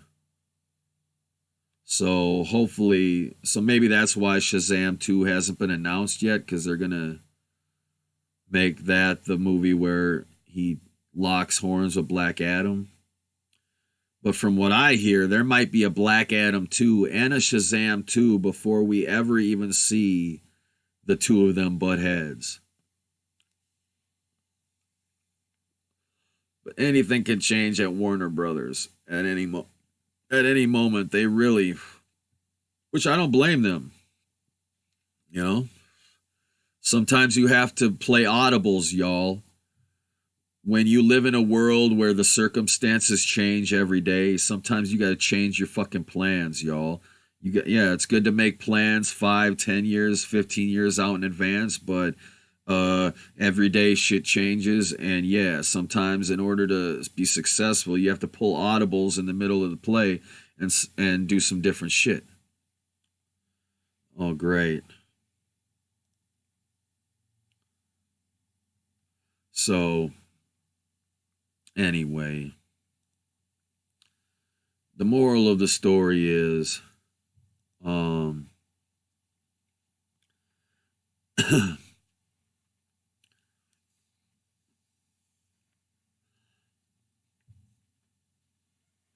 I think the Flash needs to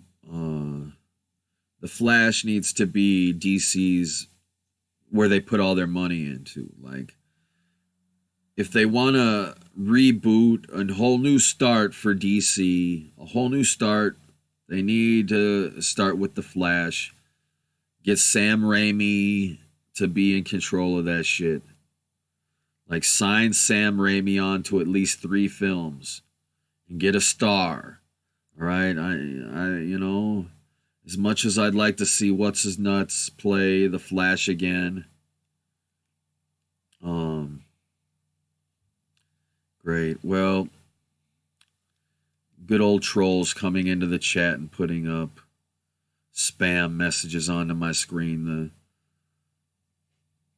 The fun of having the chat on the screen, y'all. But anyways, so the moral of the story is,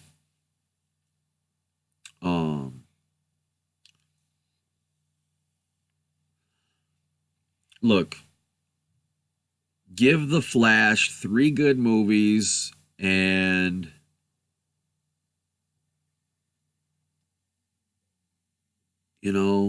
set up Crisis for Infinite Earth, but maybe do Flashpoint before that.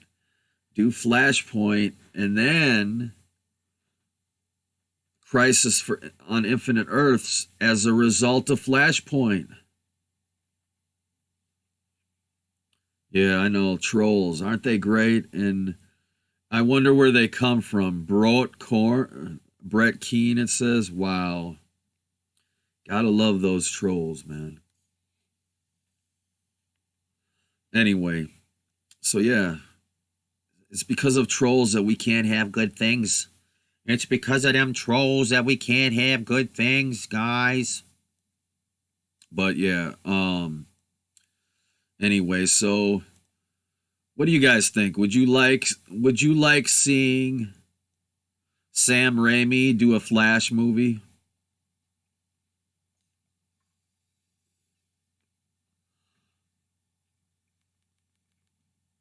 I honestly think Sam Raimi's the guy to do Flash. Like, I really do. Because he's got the right balance between comic book style, having it feel like a comic book, but also having emotional weight and resonance. Like,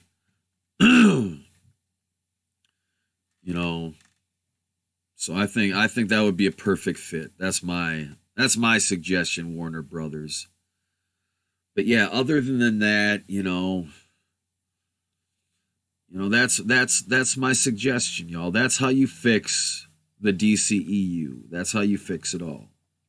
You establish all these properties in their own universes on their own, and then you have, Crisis for Infinite Earth that merges all of them together. Then you do the Justice League. Then you can do Flashpoint, whatever order you want to do them in. Then you combine the universes after you've already established them on their own. Then you do the team up. Then it'll work. Trust me, Warner Brothers. Trust me when I tell you that. Okay, that's the way to do it. So that's my suggestion. But on top of that, y'all, guess what? Today, the Matrix 4, they're doing it, y'all. The Matrix 4 is happening. What are they going to do, y'all? They've announced that, I think it's Lana Wachowski, one of the Wachowski sisters, the original directors of the original Matrix trilogy, is returning. Her sister is not going to return this time, so it's just a solo writing and directing effort on her behalf. And they've got signed on to the project already are Neo and Trinity, y'all. That's right, y'all. Neo and Trinity are returning for the Matrix 4. So you might be asking yourselves, how could this be? They're actually going to do a sequel to The Matrix, a Matrix 4, and Keanu Reeves and Carrie-Anne Moss are coming back and reprising their roles. How cool would this be, y'all? How cool would it be if, because we find out in The Matrix Reloaded that Neo is the sixth chosen one.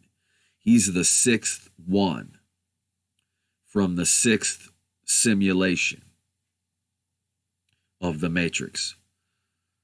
So what if the Matrix Part 4 deals with Part 7?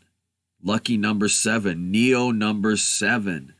What if the movie starts and Neo and Trinity are married and they're living together with children, and they've just got normal everyday jobs, and they have no idea they're in the Matrix, y'all. They have no idea who they really are. And they're just trapped in the Matrix. And they're just living this normal everyday life. And damn, hopefully they can get Lawrence Fishburne back, huh?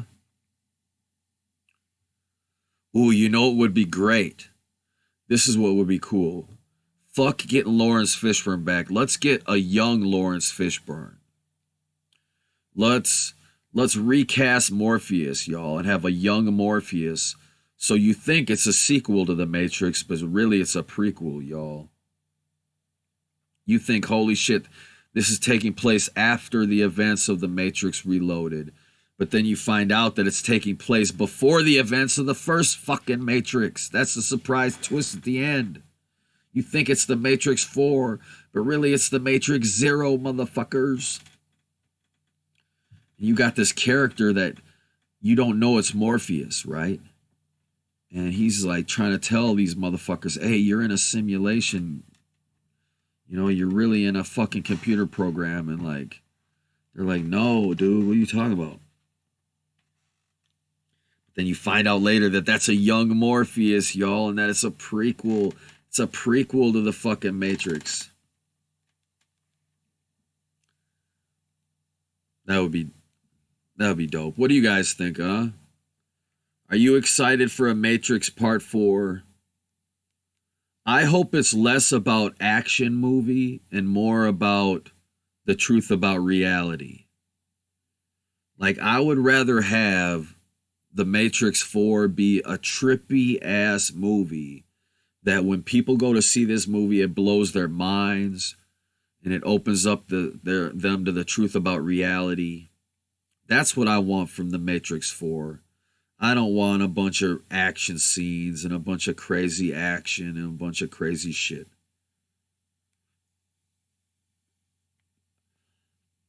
I want to see a trippy ass movie that blows your mind, you know? Because that's what the original Matrix was. The reason the first Matrix was such a success and a beloved movie is because it had a mix of action, amazing action, and groundbreaking special effects mixed with this mind-blowing message about reality that was something, a concept that really wasn't explored much in the mainstream, and it really blew a lot of people's minds to think about, whoa, what if we really are in a simulated reality right now?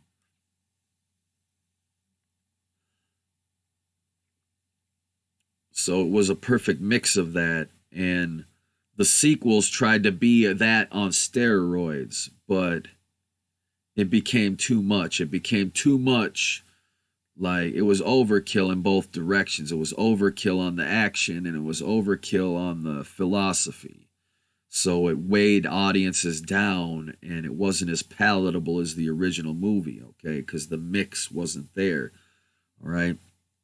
When you're trying to mix a drink perfectly, if you're trying to, you know, when you have a recipe, when you have a perfect recipe, you add in the right ingredients, okay? Like if I'm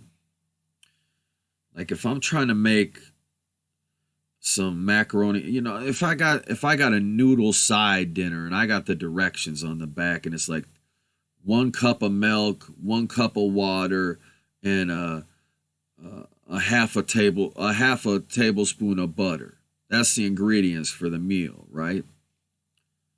If I want to make that meal, I can't just say, if I like that meal, I can't just say I want to make it better. I'm going to add twice as much milk, twice as much water, and twice as much butter. And it's going to taste just as good. No, adding more ingredients of what works is not going to make your meal better. It's not going to turn out better just because you added more of what worked in the original. No. Okay, the recipe that worked in the original works because it worked in the proportions and measurements that it was applied in.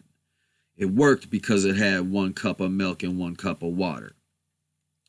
So you trying to outdo the last time you cooked that same meal by just adding in 2 cups of water this time and 2 cups of milk, that just waters it down. That takes away the flavor. That makes it unpalatable to eat. You're not eating the same meal. More does not equal better.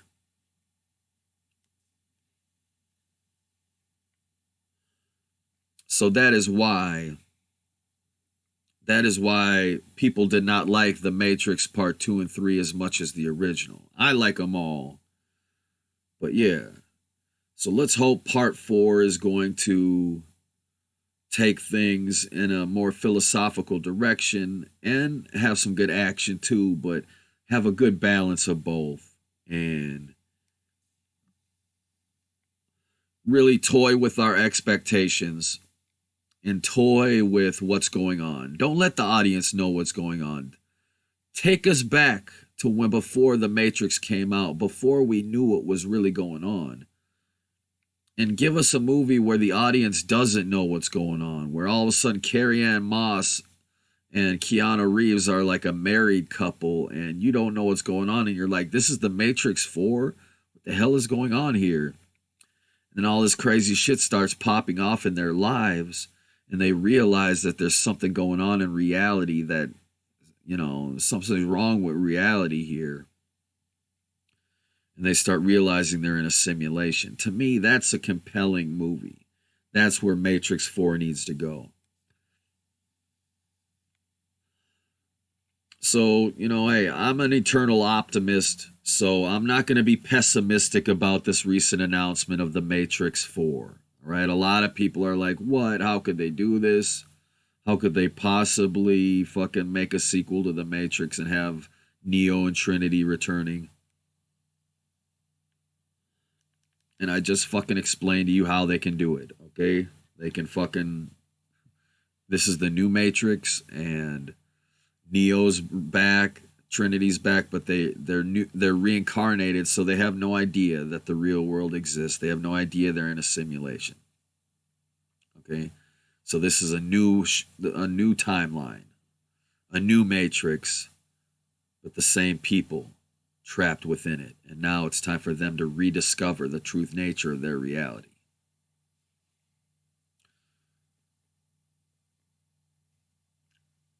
Yeah, so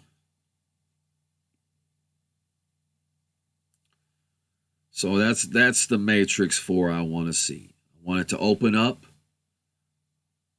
Neo and Trinity, and I don't even want that to be their names. Okay, I want their names to be some other shit, some new names.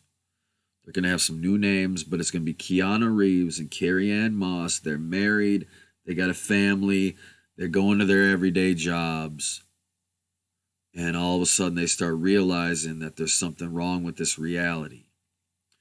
And then they discover that they are the reincarnations of these great heroes, the chosen ones destined to save all of reality. And they start discovering the true nature of their reality, that they are in a simulation. So wouldn't that be a deep fucking plot?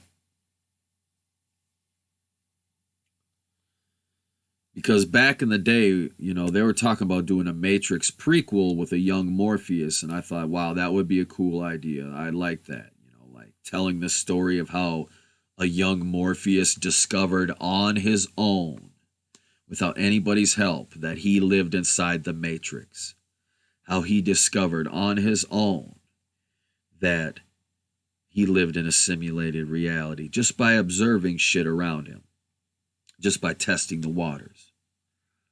Like, I always thought that would be a cool story. But they could tell that. They could tell that story again. They could retell that. I mean, like I said, we could have a new character, a young Morpheus, and you think his name's not Morpheus. You don't know Morpheus's real name. You don't. You don't know Morpheus's real name.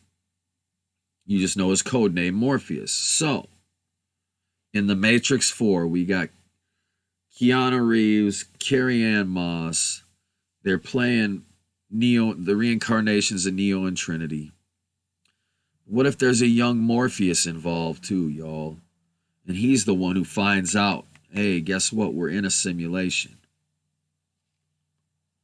And then we find out that this is really a prequel to The Matrix, not a sequel. That this is what happened in The Matrix before the one in the first movie. This is number 5, not number 7. You think it's number 7, but it was really Neo number 5. So that you realize that Neo and Trinity were married in a timeline before the original Matrix even happened. And that they knew a young Morpheus before that the original Matrix ever happened. And that, you know, whatever happens in the end, that all leads into the original Matrix happening. The 6th Matrix or the 7th Matrix or whatever, which one it is. So that's what I'm hoping for, y'all. Did you guys have fun tonight on Movie Talk Live with Evan Lefavor? Tonight's the debut episode of this new live show. All we do is sit here and talk movies, y'all. Tonight's episode, we talk Spider-Man, the Spider-Man MCU Sony split. We talked about, Jesus Christ, what else did we talk about? The DC Warner Brothers Cinematic Universe situation, The Matrix 4. We had a lot of fun tonight, y'all. So, any questions? This is question time. This is a part of the show where we take questions from the audience. Any questions in the chat regarding movies? I am going to start reading the chat now.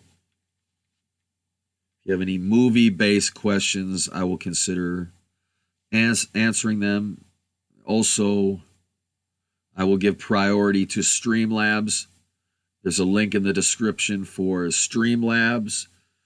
If you want me to most definitely, unquestionably answer your question, you can Streamlabs it in and it will have priority over the other questions in the chat.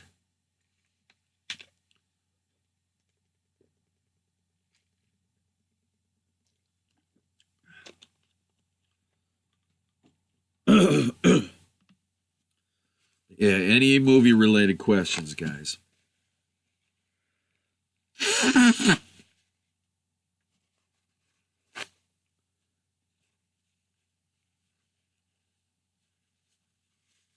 When will I write the screenplay for the next Matrix movie? That's a good question. Yeah. Well, I'm starting a new series on my channel where I am actually going to produce my own versions of screenplays I have written. So, and I'm starting with the sequel to Child's Play 2019, which is, it's called Child's Play: The Chucky Project. And basically, I present to you from start to finish the script of a movie I've written, and I give it to you. It's basically like me doing all the voices and the script, and you'll see. It's pretty cool. So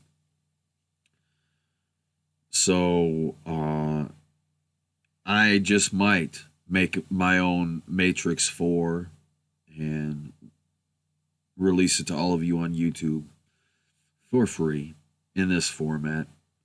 But the first one that comes out is going to be Child's Play: The Chucky Project.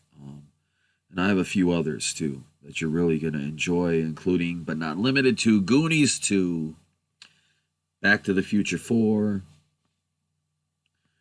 The 13th Friday, Versus, which is Chucky versus Freddy versus Jason versus Michael Myers versus Leatherface versus Ash, and all kinds of other surprises. So yeah.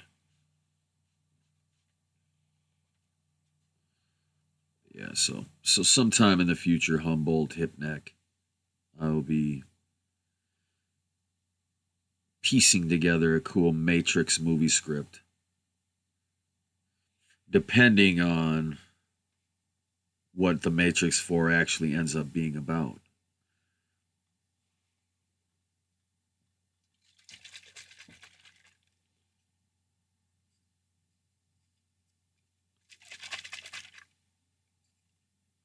Any other questions here before I go?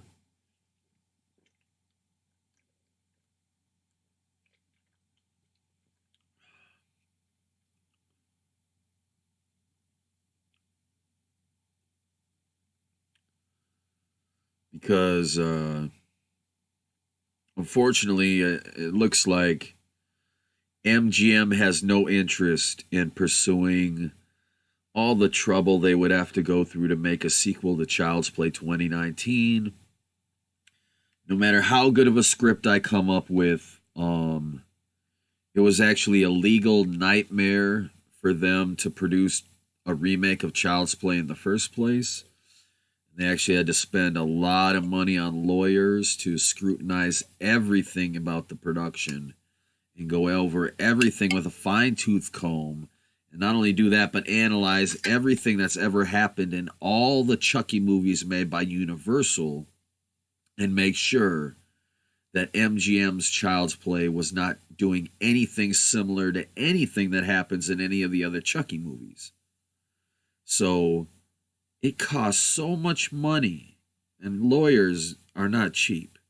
It costs them so much fucking money to make this happen that MGM is like, you know what? It doesn't matter how successful Child's Play 2019 is or was. It'd be an even bigger legal nightmare to produce a sequel to Child's Play 2019, okay? Because then they would really be forced to not have anything similar to any of the other Child's Play sequels. And everything would have to be meticulously scrutinized with a fine-tooth comb to make sure it has no similarity to anything in the other movies from Universal.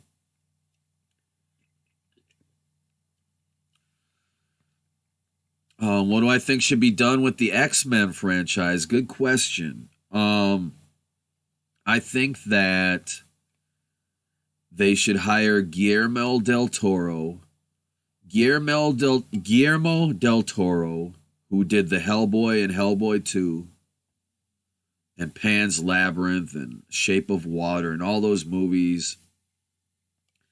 I think he's the guy that needs to direct and possibly even write and direct X-Men, the Uncanny X-Men.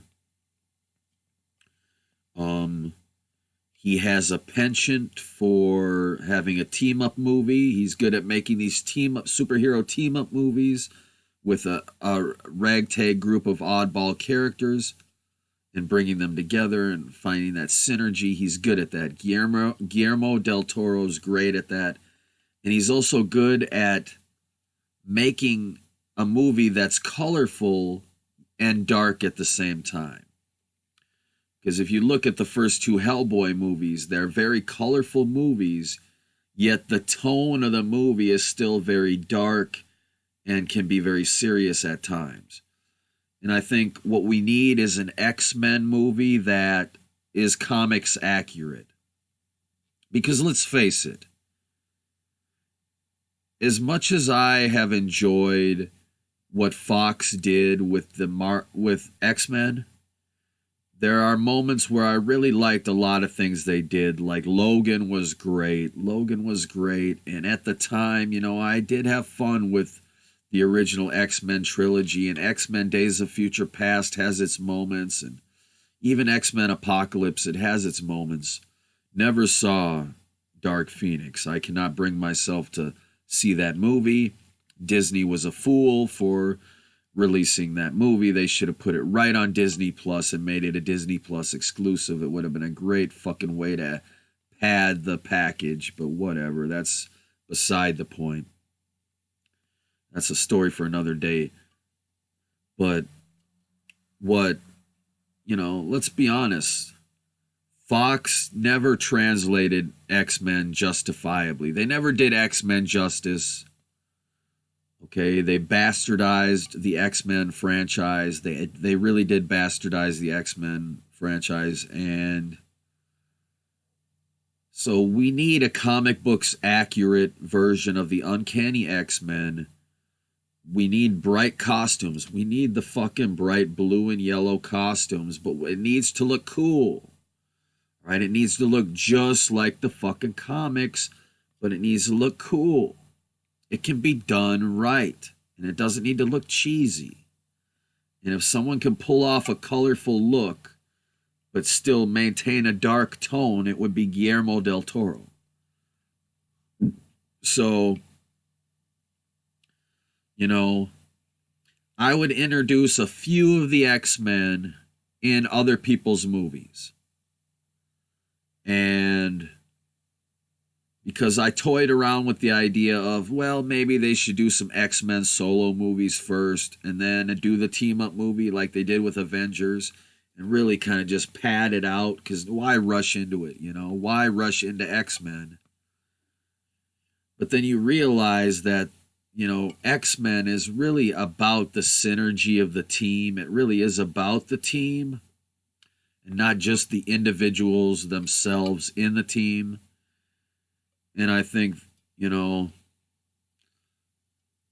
I do think you need to establish some of these characters on their own, because when you talk about having a character like Wolverine who steals the show, you have to give these other characters spotlight. And I can't wait to see what Marvel does with X-Men. And I hope they make Scott Summers, Cyclops. I hope they make him a good character, because he is a good character, and they bastardized him in the Fox-Men movies. So I really want to see Cyclops done justice. I want to see him be a likable character, a respectable leader, a badass when he needs to be. I really want to see that.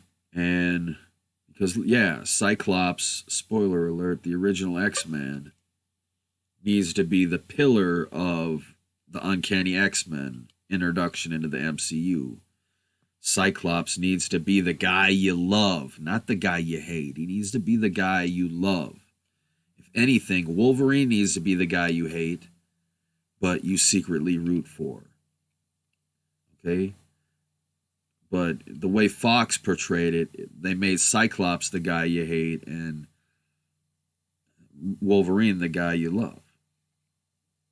So it's like, I mean, yeah, you're always going to love Wolverine no matter what. So that's why when you present Wolverine, you got to push his character into unlovable territory as much as possible.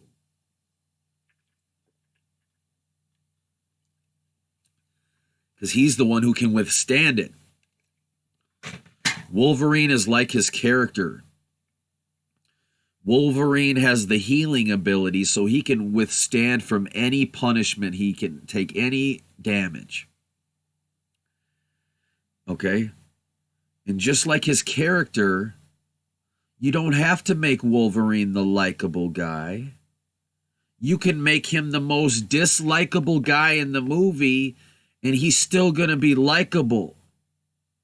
That is the beauty of Wolverine, is you can push him into being the anti-hero, the badass, the bad motherfucker, the unsavory hero, and he's still going to be likable. But you can't do the same with Cyclops, okay? You can't make Cyclops, you can't make him do dickish things or things that you hate, because you're not going to keep liking him. All right? Cyclops doesn't have the healing factor Wolverine does in more ways than one. All right? No, you have to present Cyclops as a cool dude. You have to show Cyclops as someone that's likable, someone you root for. And because you don't have to go out of your way to make people root for Wolverine. You don't have to, because they're going to do it anyway. As a matter of fact, you should be going out of your way to make them not root for Wolverine, because they're going to do it anyway. That's the magic of Wolverine, is you make them do things that, you know, are questionable. So, yeah, so I hope they get the casting right and they get the look right, and I'm sure they will. Look, MCU's not going to fuck this up. MCU's not going to fuck it up.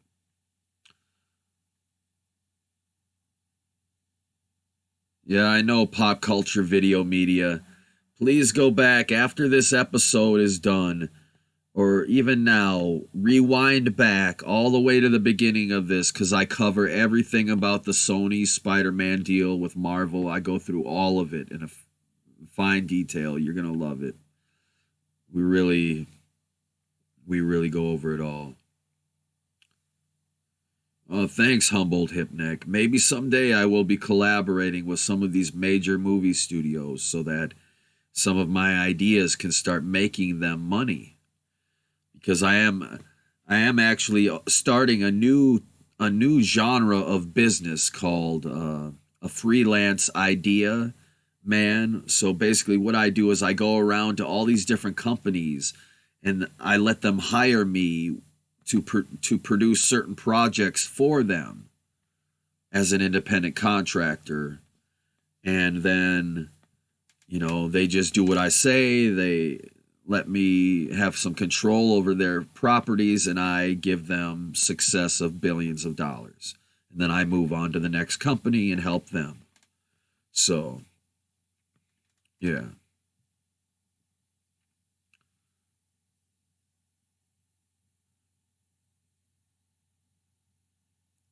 So pop culture media says you don't want more. You don't want any of that. Spider-Man, no Deadpool meets Spider-Man. Oh, you're talking about yeah, with Spider-Man being out of the MCU. Yeah, I know. It's a bummer, man. You know, we're never gonna get to see Spider-Man team up with any of these characters. But you know, the cool part is, you know, we got to see him team up with at least a few of them. We got what we got. We have to be happy with what we got. I know we all want more. You know, it's only in our nature to want more of a good thing. So, yeah. But hey, let's be happy that we at least got what we got. That we got the 5 Spider-Man movies we got that involved the MCU. So that's cool. So yeah, I know. Like, we'll see pop culture media. It's going to be hard for Sony to fight back the negative publicity that this is going to generate, because believe me, the first reaction in all these scorned Spider-Man fans is going to be to blame Sony. It's going to, the hashtag blame Sony, is going to happen. And really, it's not all Sony's fault. Disney and Kevin Feige, they're just as much to blame for all of this as Sony is. This is not just, Sony's not the only bad guys in this situation here, okay? Disney disrespected Sony, and they went to them with an unreasonable offer when they should have been begging Sony. Kevin Feige should have been going to Sony and saying, hey, we beg you, let us keep fucking using Spider-Man. Let's re-sign this deal, and we'll sweeten the deal. We'll make it even sweeter. But no, instead, Kevin Feige went to Sony and said, hey, guess what? You see Spider-Man? Yeah, the only reason he's successful is because of us. Now you start paying us 50% or we're fucking done. And Sony's like, all right, fine, we're done. So it's partially Disney's fault and Kevin Feige's fault for how he approached Sony in this whole situation.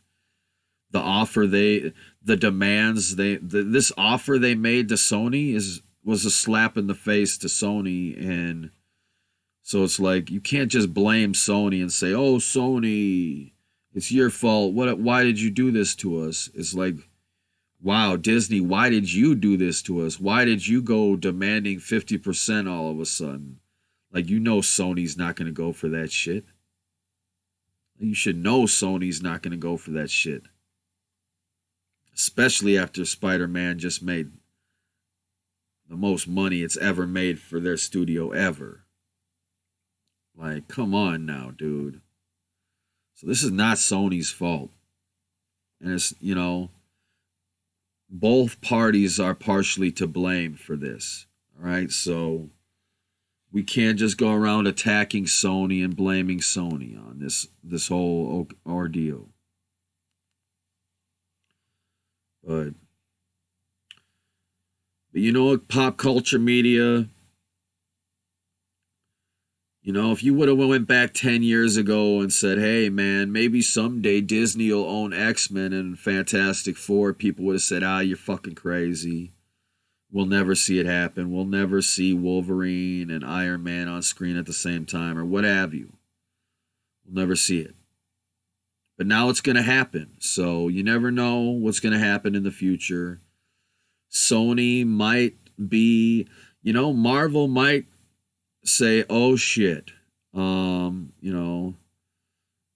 throw Sony an offer to buy Spider-Man back. But Sony is never going to do it. Unless Sony is in the most desperate position they've ever been in their lives, they're never giving up Spider-Man, ever.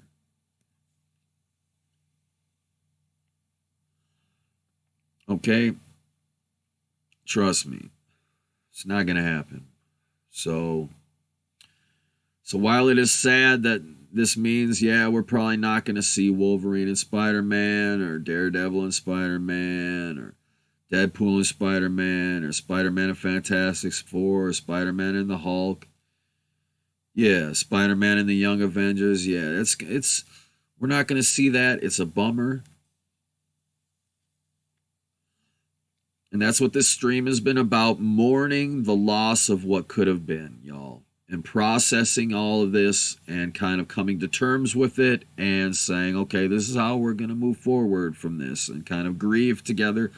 This is our time to grieve together. But hey, the future is still bright, okay? So I'm telling you guys right now, the hype for Phase 4 is, you guys are asleep on Phase 4. Everybody's asleep on Phase 4 right now. Just because there's no Avengers movie, just because there's no big Iron Man or any of these other titles. Look, Guardians of the Galaxy. Just because these big names aren't on there, don't get it twisted, y'all. That Phase 4 is going to be the best phase ever in Marvel history. Every movie in Phase 4 is going to be a certified winner, a blockbuster, y'all. Okay, do I need to pull up Phase 4 and tell you what the fuck's going to happen? Let's examine Phase 4 real quick before I go. Okay. Let's do Phase 4. Let's just look at Phase 4 real quick, okay? Before we get popping off here, okay? So we got Black Widow, the movie, okay? Black Widow and hold on. People might not look, people might be asleep on Black Widow right now, okay? And let me tell you why. Just because Black Widow doesn't have superpowers does not mean you should be asleep on this movie. All right? Black Widow is a motherfucking badass. The fact that she is an Avenger and can hold her own with the Avengers and saving the world, and she doesn't have superpowers, should motherfucking, that should put her in a league above the other motherfuckers who do have the superpowers and the super suits and all that fancy shit. Right?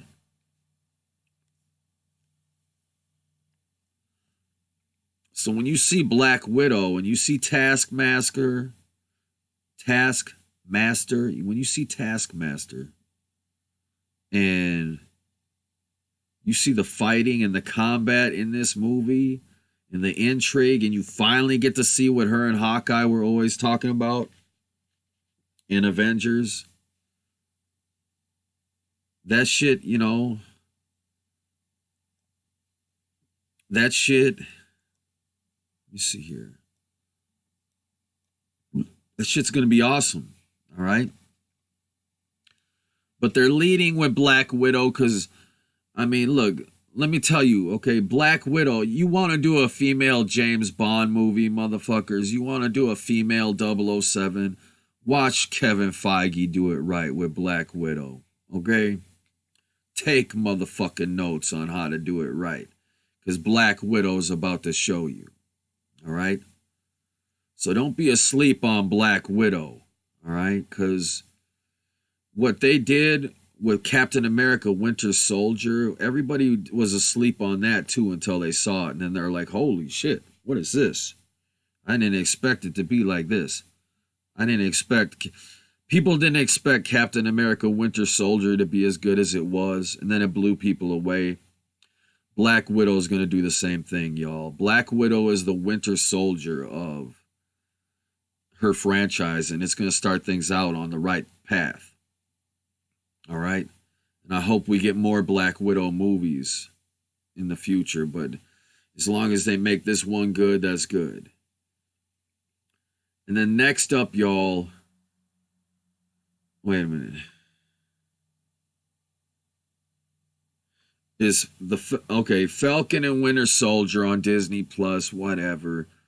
You know, I'm not the biggest Captain America fan, all right? Truth be told, Captain America is one of my least favorite characters in the MCU, but I still respect him and love him. I respect and love Captain America. And I really like his MCU arc. I really like the arc that Captain America goes on in the Marvel Cinematic Universe. I think it's great. I think it's fucking great. Okay? With that being said, you know, Winter Soldier, Falcon, hopefully this team-up show between Falcon and Winter Soldier is going to make us love these characters in a way we really haven't gotten a chance to fall in love with them before. Hopefully it is going to, you know, really be a surprise hit for Disney Plus. I think, hopefully Disney Plus owners are going to be blindsided by how good the Falcon and Winter Soldier is. And we'll see what kind of tone they take with it. Is it going to be like a buddy cop tone? We will see. We will see how it all pans out, guys. Is it going to have a buddy cop tone? We'll see. We'll find out.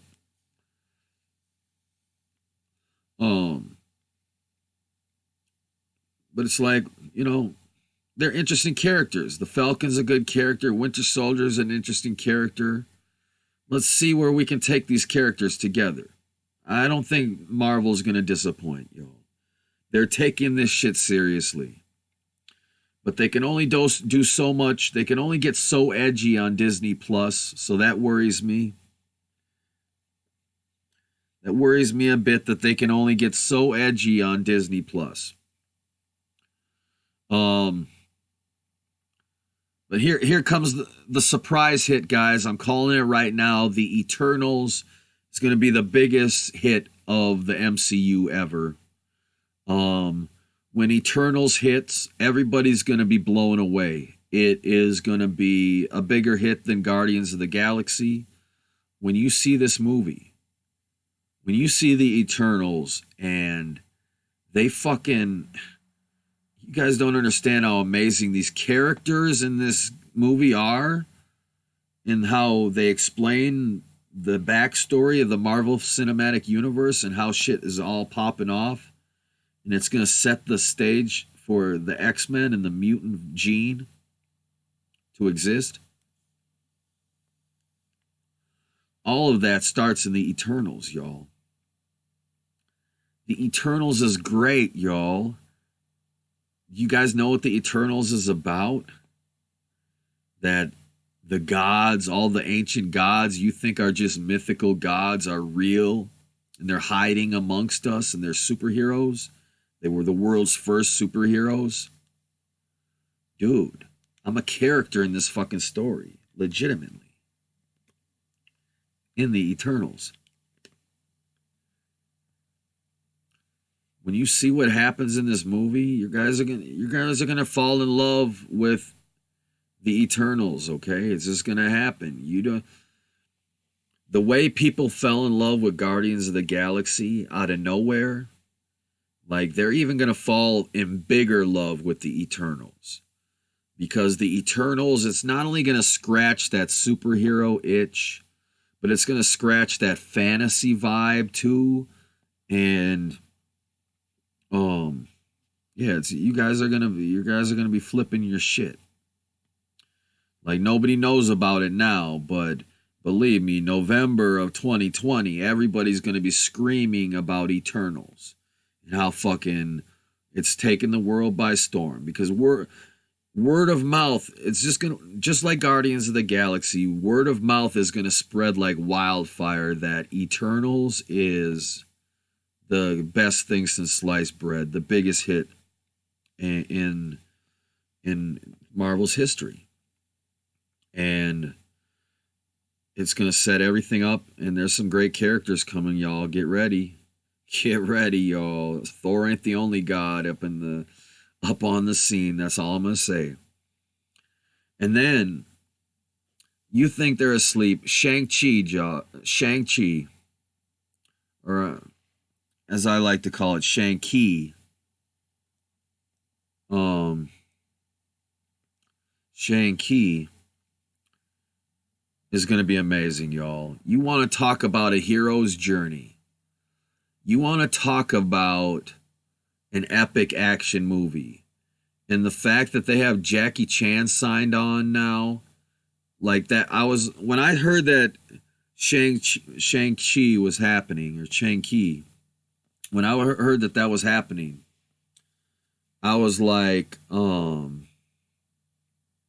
I wish Jackie Chan would be involved with this, because that's what I want this movie to be. I want this movie to be a Jackie Chan movie. I want it to have amazing stunts, amazing fight choreography, amazing fight scenes.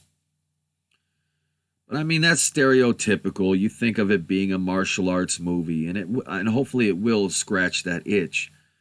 But really, I mean, the hero's journey of Shang-Chi is great. The fact that he is this reluctant hero. He's not a reluctant hero. He is a hero who is a reluctant to use his powers. Okay? So Shang-Chi is reluctant to use his powers. So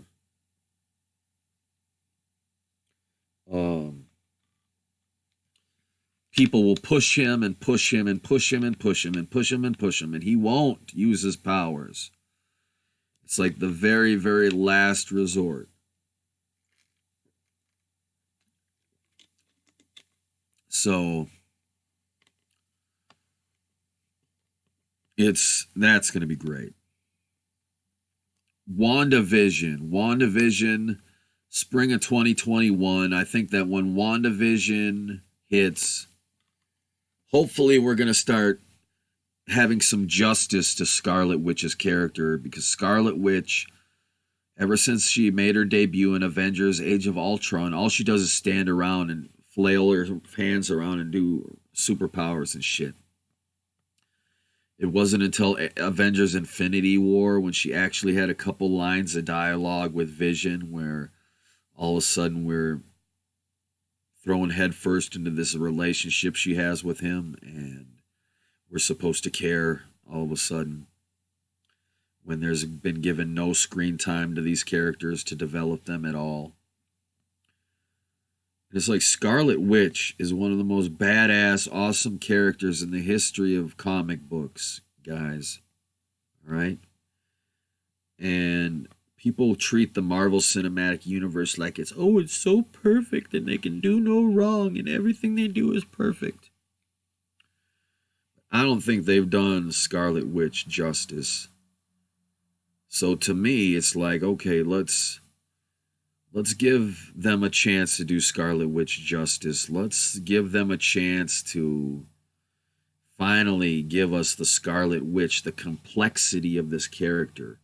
Let's start exploring the complexities of this character in WandaVision. And so that'll be cool. I'm excited about that. And then Doctor Strange in the Multiverse of Madness. That's the event film. When you see who's all going to be in that movie, it hasn't been revealed yet. The only two names that have been revealed right now is that Doctor Strange and Scarlet Witch are going to be in the movie. But when you find out the full scope and scale of who else is going to be in the movie, and that this is another epic team-up movie, this is like the Avengers event film of Phase 4. This is the big event film of Phase 4. Like, it's not bullshit. It's not hyperbole. And hey, Doctor Strange, one of my favorite characters in the MCU. He deserves it to be his movie, to be the big star of the show for Phase 4. And it, without a doubt, is. Like I said, the Eternals, don't get me wrong, Eternals is going to be great. That's going to be the surprise hit, but Doctor Strange in the Multiverse of Madness is going to be, if you thought the whole plot about time travel was cool in Avengers, wait till you see Multiverse, guys. And when they announce, guess what? Robert Downey Jr. is coming back as Tony Stark. And, you know, we'll see if they get him back. We'll see who they get back for this movie. We don't know yet, but the big names have not been all announced yet for Multiverse of Madness. But we're talking about the multiverse here, y'all. So in order to make the multiverse fun, we've got to see alternate versions of our favorite characters, right? So let's look forward to that. But it's also going to be a horror movie from what we've heard. So expect Doctor Strange in the Multiverse of Madness to be the Nightmare on Elm Street of the Marvel Cinematic Universe, quite literally, as the Master of Nightmares is the antagonist of the film. Then we've got Loki, y'all. Loki, the Disney Plus show Loki. Loki, people say, oh, it's a time traveling show where Loki is going to time travel throughout history, and you find out that he's played parts in all these historical events. Well, it's not necessarily a time travel show, y'all. You got to remember, Loki is a god who has existed for a very long time, and so this new Loki show on Disney Plus is not about him time traveling to the past to alter events of human history. It's literally about him always being there the whole time. That Loki has always been here, manipulating the events of human history without being noticed. And this Disney Plus show is going to show which events in our human history were really Loki, were really conducted and masterminded by Loki. So it's not about him time traveling to different times to do different things and different shit. It's not a time travel show. It's just more of a, hey, Loki's been here the whole time, and guess what? This person was really Loki, and this person was really Loki, and oh yeah, remember this situation? Well, that was really Loki. So we'll see. That'll be cool. Marvel's What If, that'll be a cool series. That'll help pad out Disney Plus.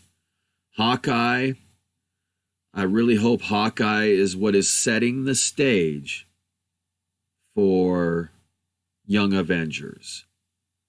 As a matter of fact, if I was making Hawkeye, I would make it all about Hawkeye's daughter, who is also called Hawkeye. Right?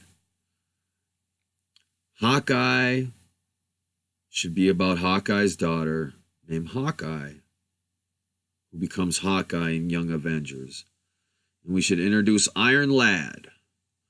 Iron Lad and Cassie Lang, Ant-Man's daughter, in Hawkeye the series, so that Phase 5 can begin. Phase 5 can begin with Young Avengers. So the Hawkeye series, people are asleep on it now, but very well could be the groundwork for the Young Avengers movie. Okay? So then we got Thor, Love and Thunder, it's Taika Waititi's back, and, I'm excited to see him return. I'm really excited to see Natalie Portman return. Gotta love Natalie Portman. And I really hope Thor is Fat Thor still. I hope Portly Thor returns, Evan Thor with the cut-off gloves just like me, and the long hair and the beard just like me, and the dad bod, or as I like to call it, God bod, just like me.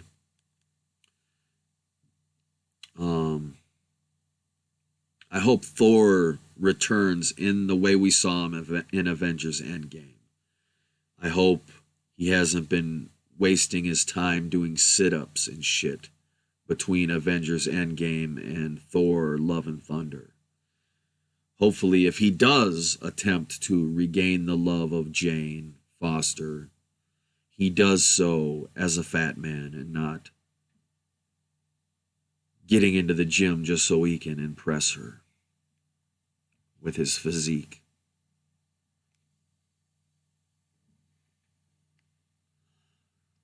So that's going to be a sad movie. I don't know how to feel about Thor, Love and Thunder. I'm not, the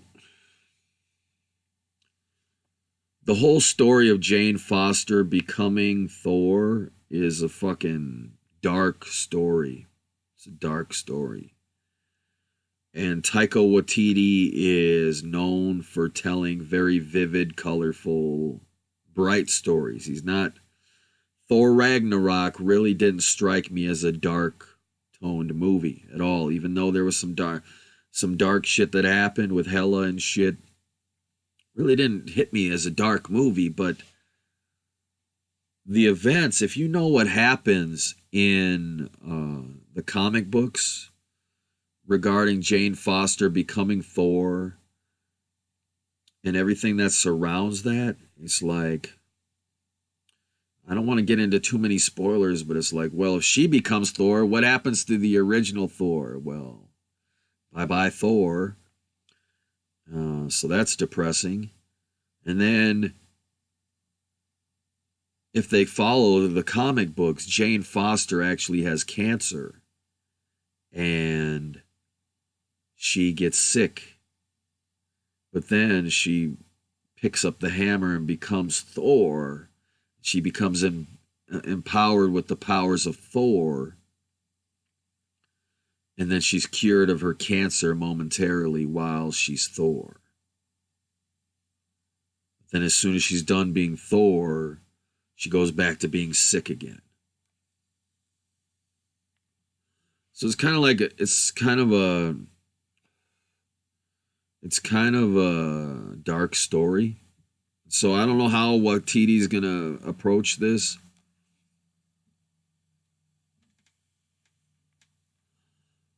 You know, I wish him the best of luck. We'll see. It's not the movie I'm most excited about, but hey, it could end up being the one I like the most. We'll see. You know, like, I really like what they did with Thor and Endgame, and I really like what I liked Ragnarok. So, Love and Thunder, I'm all about it. And then last but not least, Blade. Oh, yikes. I don't know, guys.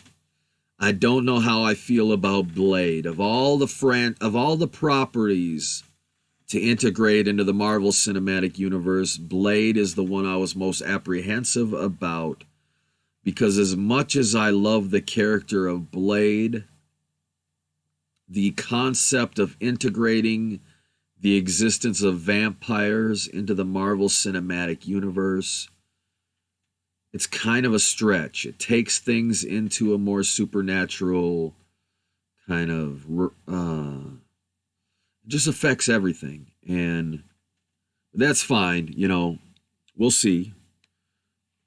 You know, having vampires in existence undoubtedly gives our heroes a tougher enemy to face, another threat to face, so that's always good.